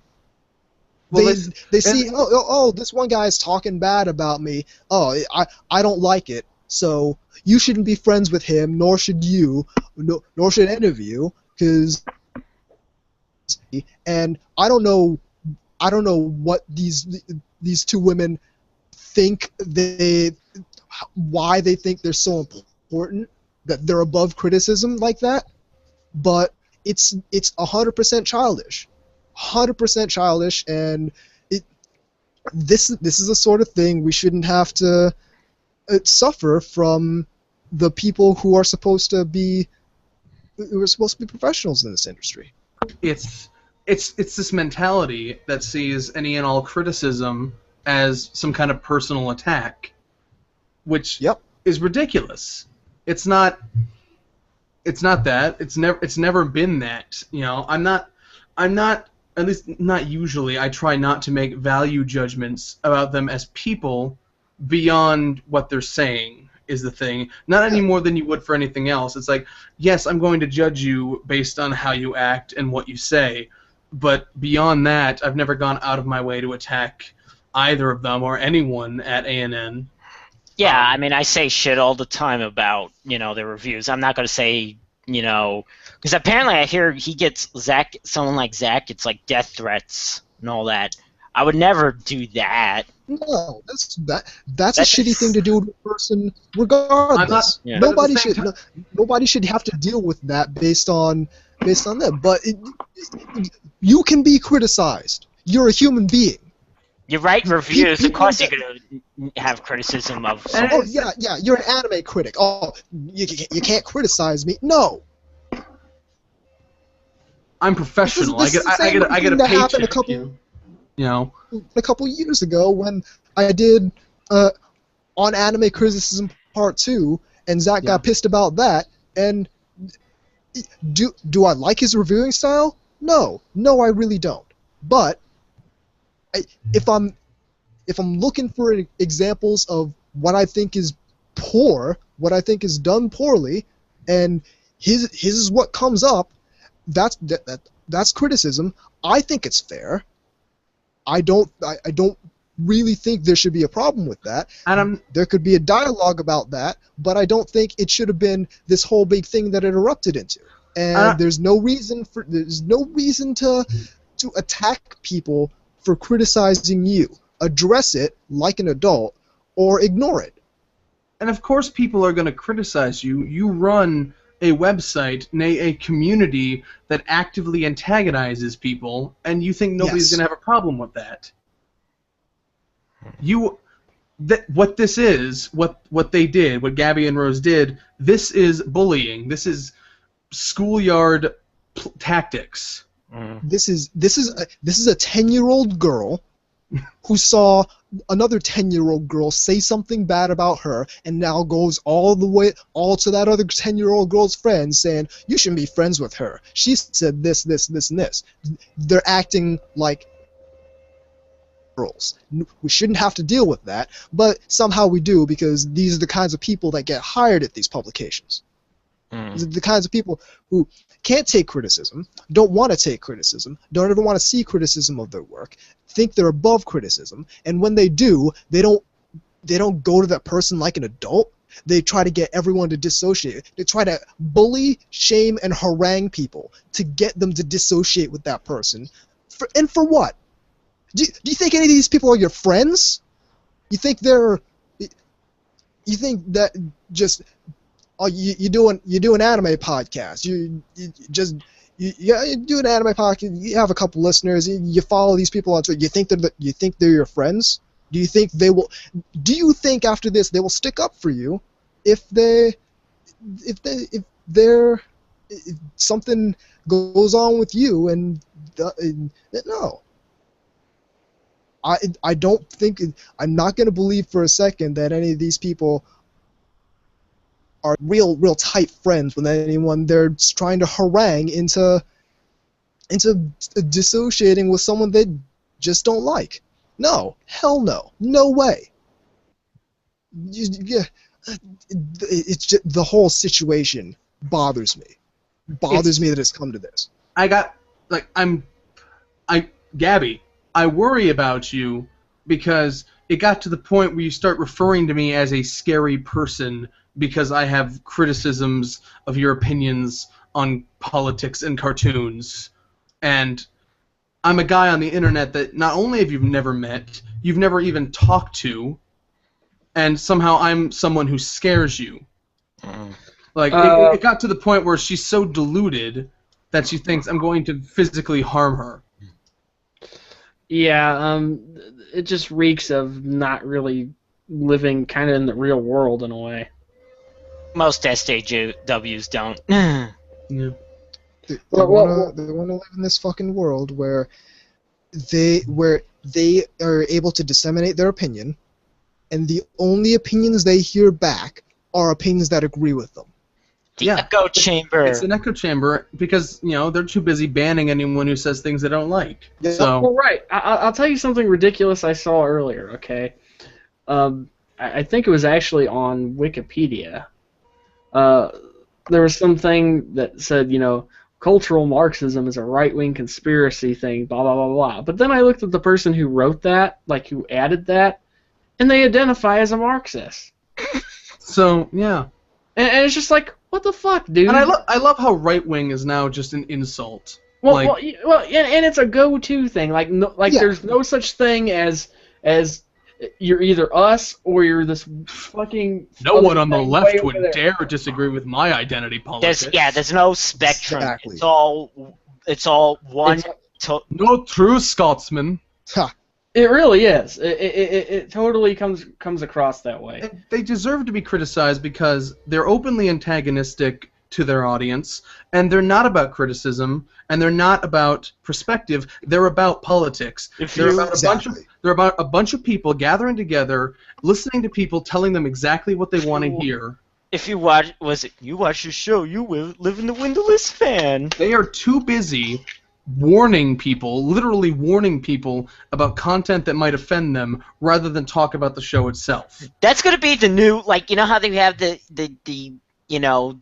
age rating on movies and games. New thing's gonna be trigger warnings. That's what they want. You're a little behind on that. They're already working on that. They'll give you a brief plot synopsis and then spend 2.5 paragraphs describing what the levels of fan service are, what are the treatment of its female characters, and yada yada yada. Like and fan service is never. It could never have any good to that, right? Yeah. It's that's what I was saying yesterday when I was critiquing what Gabby was saying about Jun Maeda, is that she was saying, oh, he used to deal in melodrama and moe, but now he's making great strides. I'm like, well, the way you say that makes it sound like those qualities were somehow making his work bad before. Yeah. And it's like... Well, and that's the other thing. These... And again, I don't really hang around them for reasons that are obvious. Whoever would. But from what I can tell from just reading these giant diatribes and all this stuff, is that they see everything through this lens. Yeah, everything. Yeah. It's like, this is how they they see their breakfast through this lens. This cereal is true. Well, there was a video that JT Sexkick did about SJWs. I did see that. Yeah, I can't remember what it was called. He said that he believes that SJWs lack a critical thinking function. I can't remember what it's called. Integrative complexity. Yeah, integrative complexity. Yeah, which I is saw basically the ability to take in and evaluate other viewpoints, I believe, or something like that. Yeah, besides the thing they already hold. Yeah. Yeah, that's pretty much what it is. Yeah. Real-time comment from Drawing Girl. These people sound like total SJWs to me. Doesn't surprise me one bit that they act like immature children. Yeah. But the weird thing is... They're stunted. Well, that's the weird thing is, I mean, I understand this from, like, teenagers and, young adults. Yeah. To an extent. But then you get people that are, like, 40 years old and shit like that. People who are people who are twice my age getting paid to do this. And complain about not having trigger warnings and shit. It's like, what the fuck? It's like, where... I mean, I know where it's coming from. Most of it's coming from sociology. Was it? All you have to do is look up critical theory. Or dare we say it, gender studies. Yeah, college courses. Anywhere you can indoctrinate people, really. Really phony liberal arts degree. Exactly. I had to deal with that shit in art school. Basically anything that's useless for getting a job. Yeah, pretty much. Yeah. Like hey, philosophy and stuff like that. Basically anything that doesn't really have any concrete utility. Gender studies is the new BA in English. Well, I hope not, because quite frankly, you have to take English. Well, yeah, but you don't have to major in it. Exactly. Oh yeah, true enough, but you got to take some. I majored in gender studies. That makes me qualified to talk about Chinese cartoons. Yeah. From a culture that has a completely non-Judeo-Christian background. They don't care about other cultures. No, they don't care about other cultures. They claim they do, but yeah. Why is Japan not as progressive as we are? Oh, I've heard that. They don't. No. This is real. This is what I'm talking about. Why is Japan not as progressive as we are, regardless of the fact that they're another culture? And I've said this before. There are people out there who think that the cultural differences between Japan and the U.S. are negligible. There are people who think that. They're wrong, but they think that. Well, Well, you also got to realize that these are people that think we should live in some kind of big monoculture. Yeah, why aren't they as progressive as us while they spend all their time complaining about us anyway? So, Yeah, exactly. really, I mean, what are you comparing them to? Well, is it just me or the same people are just fine with some of the crazy barbaric shit that happens in the Middle East?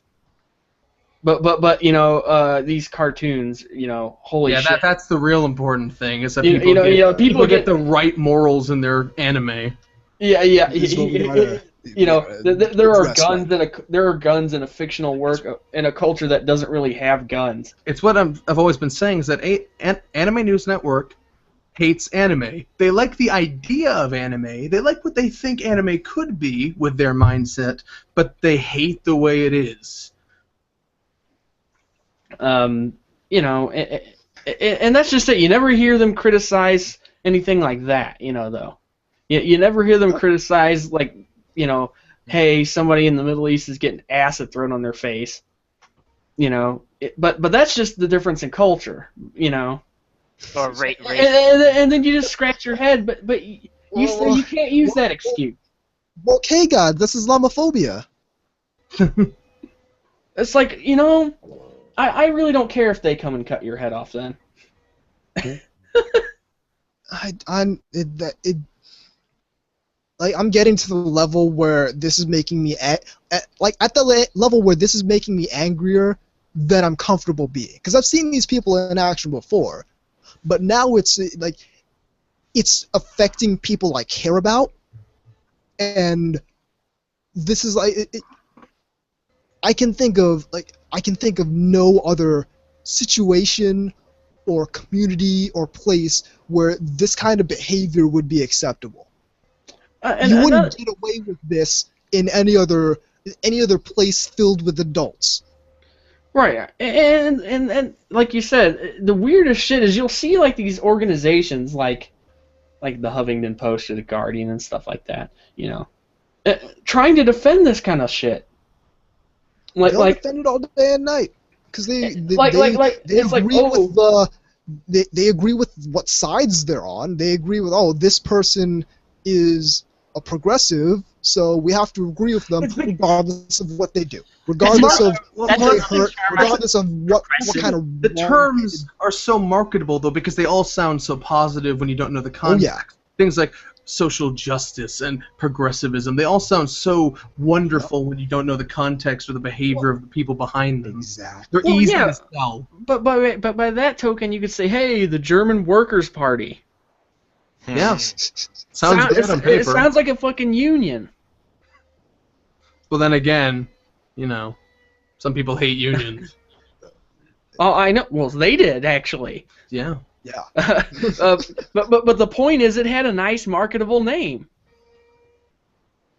The marketing masters, ironically. Yeah. And that's how they package everything. Siegfried is a scary person. Yeah. So, this person being victimized by a scary person. We have to come to their side. We have to rush to their aid. We have to agree with them, despite the fact that they're acting like total and complete cowards about this. A woman is crying somewhere. Won't somebody please help her? Well, and like you said, the weirdest thing that I've seen, or at least the most damning, was that XOXO Fest thing. Where it had like all the basic the PowerPoint thing, where it had all those like little slogans and shit. Yep. Where it was like, you know, like, you know, you have no obligation to your former self. Like that doesn't reek of fucking batshit cult. It's so sociopathic the way they know just how to play people, you know, in public when they need to. But as soon as they're in their little echo chambers, it's full on crazy. And it's like, you know, independence is a myth. You know, you can weaponize nice, and it has like the word nice is dark and red, and the rabbits in the background. Fucking people believe it's like how is this not completely obviously a fucking brainwashing tool? Well, they take advantage of people's ignorance. And they take advantage that most people are not like us. They don't go looking for these sorts of things. They're not acting like some sort of watchdogs for the sorts of things like we do, because we're informed. We see these things. We go to these places. We look for these things, and we know our bullshit. We know what to watch out for. Most people don't, and they capitalize on that fact. I mean, the level of denial with some of these people is just really scary. It's can't remember the fucking word again, but it's almost as if they have some sort of mental disability. It's weird in the sense that, like you can see something like that, and you can show it to some people, and they don't see how cultish it looks. And then we get what is it? Intimidation game. Yeah. Oh yeah. Well, quite frankly, that was just funny. Because that was embarrassingly bad.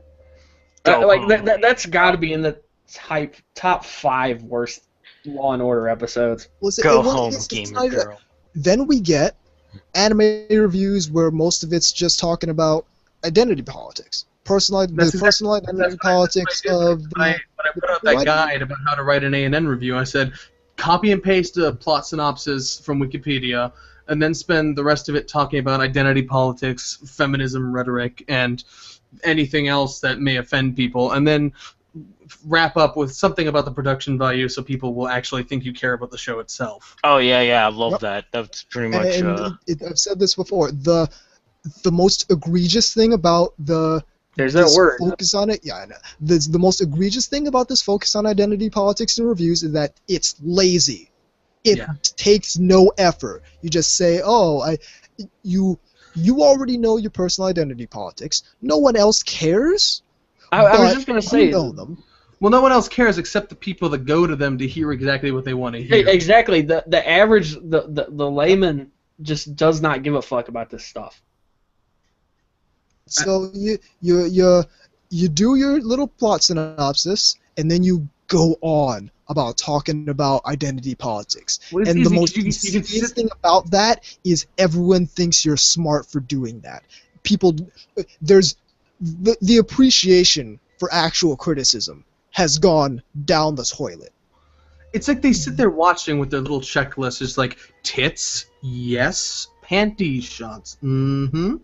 It's like they just go down and down the list until they have enough material to complain about shit. Well, I always what is it when they say, like, you know, my favorite is when they go, it was good despite the fan service, like that. Oh yeah, they act all surprised when something has some quality beyond the superficial bullshit they complain about. But when like I said, but no good could be enjoyed from the fan service alone, because that's just masturbatory material. Well, what I hate the most... and that's the other thing. The indication that masturbation is somehow some kind of, like, Catholic cardinal sin. Yeah, even though they claim to be liberal, you know. Yeah, not only that, but, you know, by their very own terminology, you know, these things are normal. You know, you know what I mean? Yeah. It's like, okay, doctors and psychologists and all that stuff say that the vast majority of people do that. Okay, and they do. And here's the thing: is that I criticize them not only because of their insipid focus on these politics, but also because they just fail so hard as critics for a number of reasons.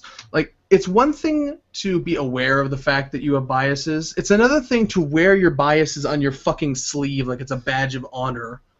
Like somehow your word means more because of your biases and not the other way around. These are people that dismiss entire genres just outright. You know? And you don't see that in any other medium. No one... Oh, they don't review hentai. They used to. Well, of course not, because, you know... Of course not. I was talking about things like rom-coms and moe and shonen and just any genre they tend to dismiss outright. And you don't see that in any other medium. And no other medium do you get to dismiss things just based on their genre. Yeah, You really don't. And this is something I've been saying for a while. A good critic has a wide taste. Yes. I don't just watch movie stuff. I watch lots of stuff, old stuff and new. It's like they have a wide taste, and preferably and. So they have a wide taste and are able to put their own head, their own biases behind them when they're writing a review. Put their head, put themselves into someone else who may be interested. And that's the other thing. These reviews almost come across as just basically. I could almost hear the air quotes. By the way, that was great. We're using review in the loosest possible term. Right. These so-called reviews don't really come across as helpful. No, they're not. They're only helpful to the people who subscribe to their very exact political. Oh yeah, they're extreme. Yeah, How am I supposed to use that review of C3 Boo that talked about gun culture? How's that supposed to be useful? Well, if you're anti-guns, it's extremely useful. I bet. Oh, yeah. I bet if I was anti-gun, it'd be I'd say, better stay away from this show. But I'm not, so it's 100% useless to me because it barely talks about the show. It goes into this whole diatribe about gun culture and these teenagers carrying around realistic-looking weapons in a culture that's all superficial bullshit. Or saying a show defies criticism. What I wish about the show is that the character's little sister would find a realistic gun and shoot herself in the head with it. It's like that. How's that supposed to be useful to anyone? I can't see that being useful to anyone who does not subscribe to that specific kind of like hardcore anti-gun show. The show defies criticism. It's so superficial. It's just stupid. Surface level. It's so lazy that you just find these surface level things that you don't even have to think about, whine about them enough, and there are some people who will listen to you. Yep, and people will think you're smart, intelligent, and enlightened, and that's what needs to be fixed. That we get out of this mindset that identity politics is really of any value to anyone. How am I supposed to engage with that? I thought this show was sexist. I didn't. How can we have a conversation about that? It doesn't happen. Impossible. It doesn't happen because they don't want conversation. No. They want to tell you things. They want you to listen and believe. They want to talk at you. I'm about to overload my aggression inhibitors. You're just going to sit there. You're going to listen to what I have to say because I work for such and such, and that makes me important. Yeah. So you just shut up. I am glad to see that at least, even though that they do reviews for like that, the companies that license the anime don't really listen to what they. Because they're still gonna license, what sells. They're still gonna license the fan What are you gonna do? Continue making money by licensing this stuff that's obviously selling to someone, or listen to some critic who doesn't even assess the show, talks about their personal identity politics for 3/4 of the review, and how's that supposed to be useful to anyone? How's that useful to the people who are licensing these shows? Well, from the perspective of the person that is domestically releasing this stuff, I mean, to listen to critics would be suicide. Yeah, absolutely. Wait till they review Yusuga, if they do, Yusuga no Sora. I can't wait. But they won't, but I can't wait. Your show is incest! Oh my god! Actual incest. I love some of the quotes we've been able to kind of mine out of some of this stuff, though. Oh yeah. I've been saving many. I mean, one of our favorite earlier ones was "This show defies criticism." Oh yeah. Ironic coming from the people who think they defy criticism. Well, yeah, that's kind of what makes it as funny as it does. Yeah, I'm sorry I explained the joke. Yeah. Don't worry, Bill Maher has the same segment explaining jokes to idiots. Here, here's one I saved from. This was actually Twitter. What do you think of the kind of fan service where there's no overt exploitation in story, but character designs and camera angles clearly have the male gaze? Oh, that's another word I hate. The male gaze. I hate exploitation. That's a stupid word. In mind. That's a stupid word, especially when we're talking about cartoon characters. They're being exploited. Oh my god, they're being those objectified. poor drawings. They are objects, you moron. Guys. Pieces of paper. Guys, it's fine. I only have a problem with fan service in two scenarios. One, if the show has literally nothing else to offer, so it's super generic or otherwise badly written story with no interesting characters or plot hooks, and it just, tits. Or if the buzzword. Or Yeah, if exactly. the ecchi is in service of gross, dehumanizing power fantasies or shitty attitudes about women. They never Even really then, define those variables. They just Dehumanizing? sort- The cartoons. They never even really define those variables. They just assign those labels. Only to the things. latter really raises my hackles. I realize that I have a reputation as the world's most villainous anti-fanservice monster, but that's all blown out of proportion. No, you just give human characteristics to things that can't be human. No, you just hate fan service and anyone who enjoys it. You're not the anti-fan service Realize guy that at all. if someone has a reputation for something, there's probably a reason for that. Yeah. I'm not entirely saying that reason is 100% accurate, but it's accurate enough that there's a reputation there. I'm not saying it was a project. I'm just saying it had all the familiar symptoms. I knew that would give. Like, I knew that'd make you smile. They don't even bother when they have an opinion. They don't even bother to explain it. They just assign these labels to things because everyone who's going to listen to and believe to them knows already what they're talking about. But they don't even explain it. It's like just the buzzword enough. The buzzword itself is enough to somehow just be it. It's like that's criticism on itself, and no, it's not. It's not. Well, that's another thing. There's a certain level of. There's a certain level of I don't have to defend my position. Oh, Yeah. I love that. I love it. It's not my job to explain it to you. Here's one. This was Here's the from thing. If you're a critic, it kind of is. Here's one. This is from the show Naikamo. I'm just gonna read the bottom part. Okay. Anyway, you already know if you're gonna watch this show or not. But if you're a thrill seeker looking for the latest, oh no, they didn't, fetish pandering anime from Japan, this one is a kind of letdown in the shock department. How would you know that? In a landscape where Number one. basically anything goes, First of all, you're Who the only you people think who a would hair have show that reaction. entirely on an incest fetish could seem so tame and forgettable. You're the only people that have that "oh no, they didn't" reaction. So who are you to get into the shoes of someone else and say whether or not they'll find it underwhelming? Well, again, they don't think they have to really explain their opinions. Not that they're worth explaining in the No, first because place, but That's because there's what is there to it? explain about what they want? Yeah, what can you explain about? Oh, I think the show objectifies women. I think the show has dehumanizing perspectives. I think the show is a male power fantasy. Politics.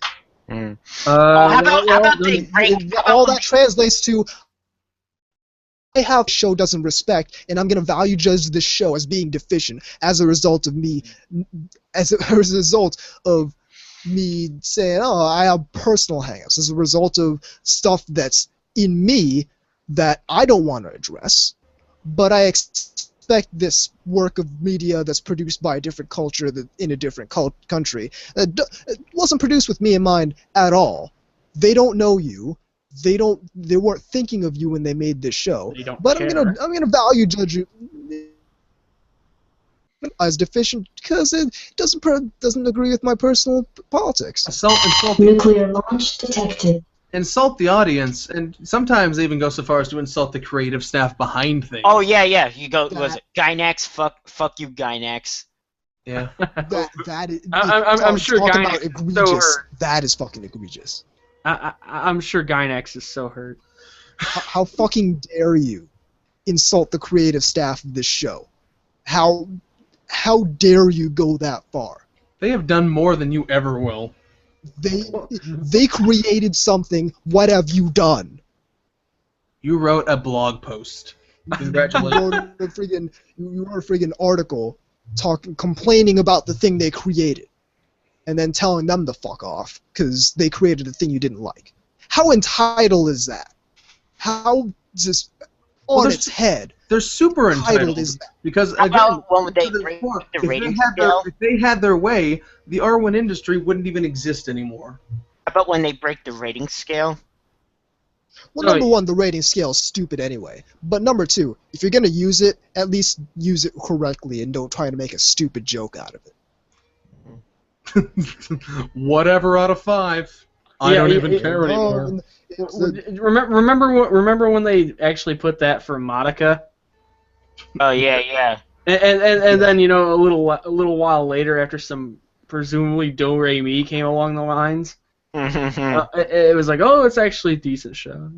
Yeah. Drawing Girl brings up a really good point here.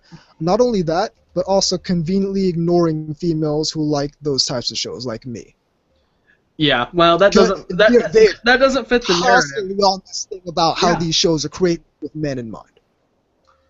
Constantly on that. Oh, it's a teenage boy's fantasy or some bullcrap like that. And number one, like so what? Number two, there are plenty of women who enjoy these shows regardless. Yeah, it's like that. It's that Maddox video about the Spider Girl cover again. It's like that. These people always seem to conveniently, despite how much they seem to be protecting the rights of lesbians and bisexuals, they always seem to forget these people exist when it's important, when it's crucial for them. Yep. Well, not that you even have. They don't actually care about anyone. Not that you actually have to be lesbian or bisexual to enjoy fan service, but I'm just saying. Oh no, I understand that. But and you're right. Another weird thing about all this, at least to me, is when I hear things like male power fantasy and things like that, it's always linked like with this kind of like male sexuality is bad. Well, of course it is. Here's the thing because about we're the just a power bunch of fantasy raping arguments. machines. Yeah, of course. Here's the thing about the power and fantasy. It's always said by betas, always. Oh, of course. Yeah, because these are people that don't have any real power. Yeah. Well, they hate meritocracies. They hate having to prove their worth for things. Oh yeah. They hate of course they hate meritocracies. Because look at the stuff they write. If I wrote like that, I would probably hate meritocracies. Well, yeah, because I wouldn't get anywhere. You're destined for the landfill. Well, it's because they think they have gotten somewhere because they write for a site that pays them. Yeah. Well, right. I mean, congratulations, you found a place for your shitty opinions. I wish I was you. I wish I was you sometimes. I wish I was in that position so I could write. I wish I could get paid to write the laziest, clickbaitiest critique ever. I think we should wrap this up. Okay. Let me make this one point about the male power fantasies, and then we'll wrap it up. They always associate that with the kind of homemaker Yamato Nadeshiko type of character who, tries to cook for the dude. Which is bad. How dare women? They went on that whole thing about that one character from Shuffle trying to learn to make eggs for the dude because the dude likes eggs. And how power fantasy because women like that don't exist. They do. It's this thing because they seem women who like to please men, who like to cook for the dude that they're in love with don't exist. Because they don't care about love, but because through their warped perspective, they think that any time a girl does anything for a guy, it's some sort of subservient thing. Which, of course it isn't. That's stupid. That's what maid cafes. How warped are you that you have to reduce everything down to that? That's why maid cafes are bad, and you're bad for liking that. And I made that big thing with fucking Gabby's Fate Stay Night thing, where she was so offended by the notion that Rin would do anything for Shiro. I'm like, because they're in a relationship. Oh, I got something for you, Zeke Freak. Before we finish up. Okay. When he was in Japan, Zach, he visited like Good Smile Company, and they gave him a limited edition. It was like a Wonderfest. It wasn't for like mass retail. It was like for Wonderfest or web exclusive. It was Asuna from Sword Art Online. Yeah, and it was like her with a little cage, being tied up with a crying face. Oh boy! And it goes, and he's like, "This is the most disgusting thing I have in my head." Oh yeah, I hope Good Smile Company was trolling the fuck out of him. Yeah, that's why I'm secretly, because it's like, it's like, oh, we hear about all the stuff that you say. Here, have this thing you're going to invariably hate. Yeah. And then he gave it away at one of his panels. Right. Yeah. But and there is something kind of funny in the sense that these are the same people that are always making fun of, people. It's like, oh, you're forever alone and stuff like that. And it's just like, better than being you. Well, I don't know if this was before the show, but I made the whole joke about people who use their girlfriends as status symbols as if it makes their opinion more worthwhile. Yep. That should be like a new, not your shield. So how can I put me being your girlfriend doesn't mean I should be your shield type of... Anything that doesn't fit within their narrative, they just reject. Yep. Right, and it doesn't matter. It doesn't. If it doesn't fall lockstep with what they want, I'm on this block list thing. Me too. And the thing is, I've never even talked to a single one of these fuckers. I'm not, but I'm sure I will be. Just from the people I follow, which certain developers. Just from your associations. Right, exactly. It brings it all back. Yep. You associate with I'm gonna persecute you because you associate with this person. What are we, a doesn't fucking matter what you say, disease? that is what they say.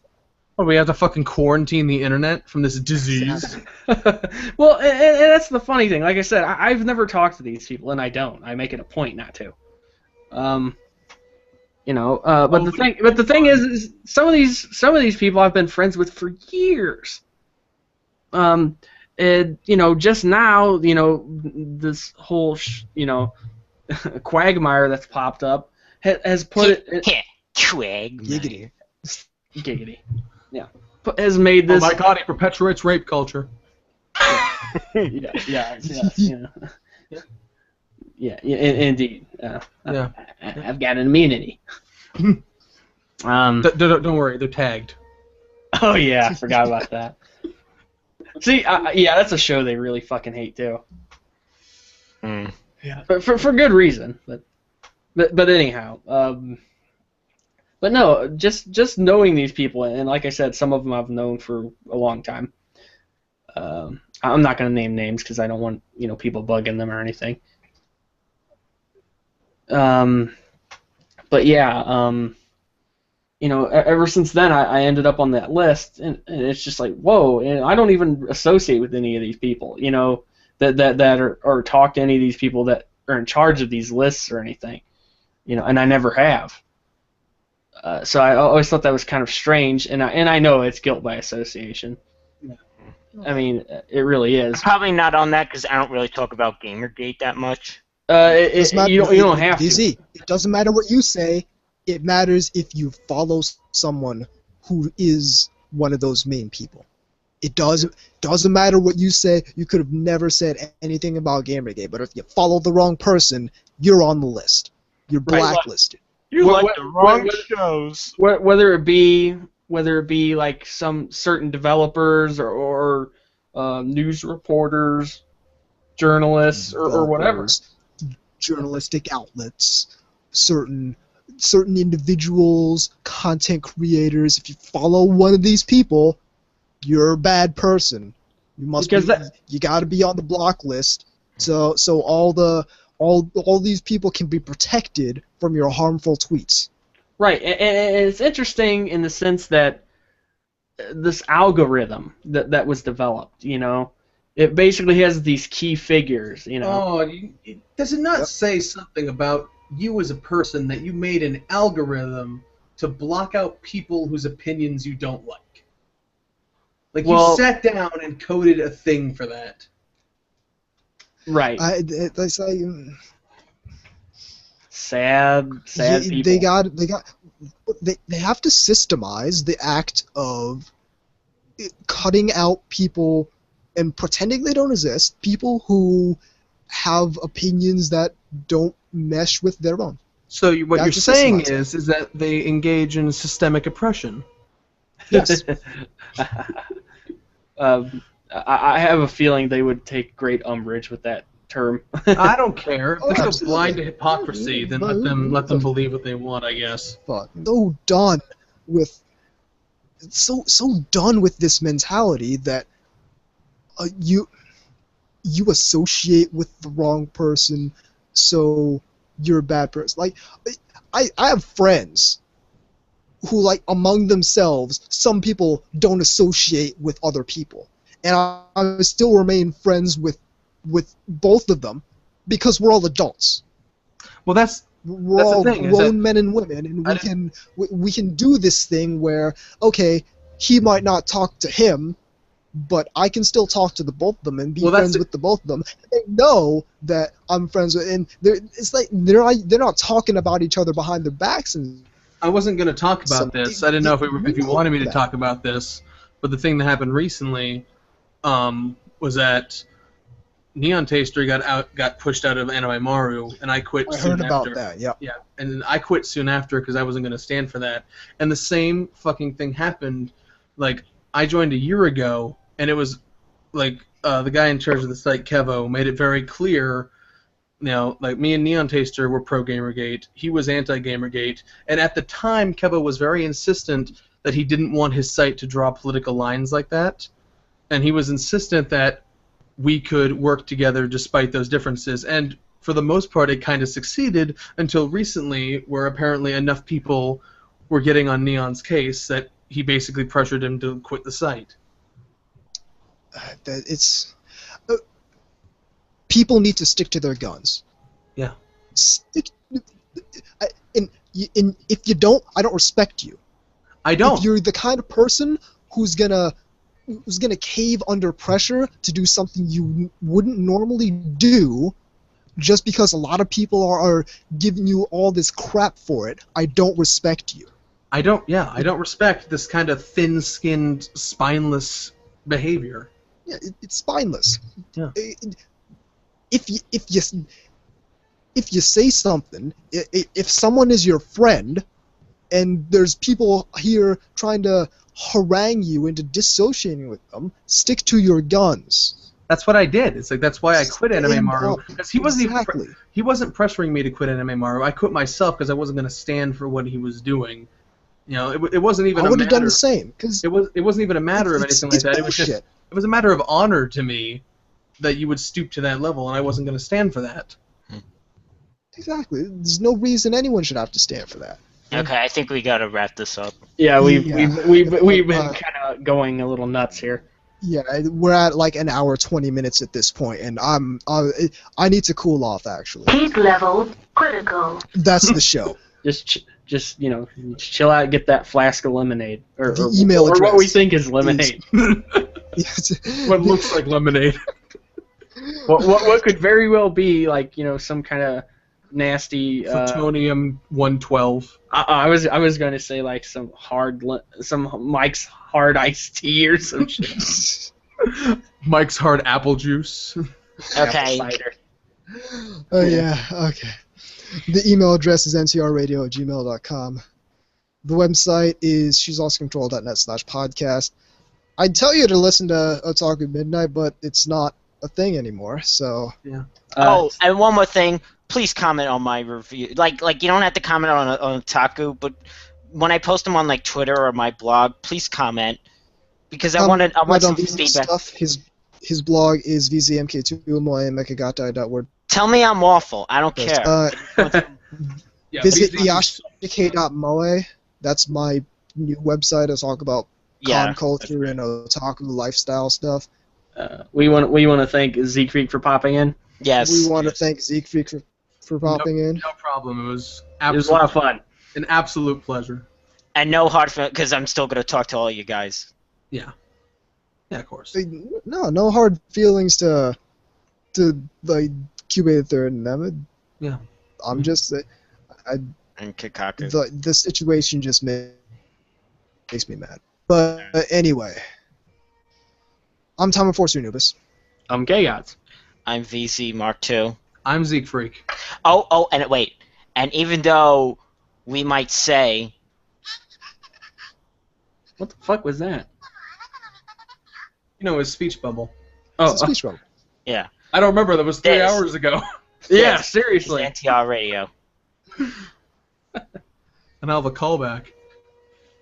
That one and Okay. Is it really a callback when it's like an Alzheimer's patient when you're just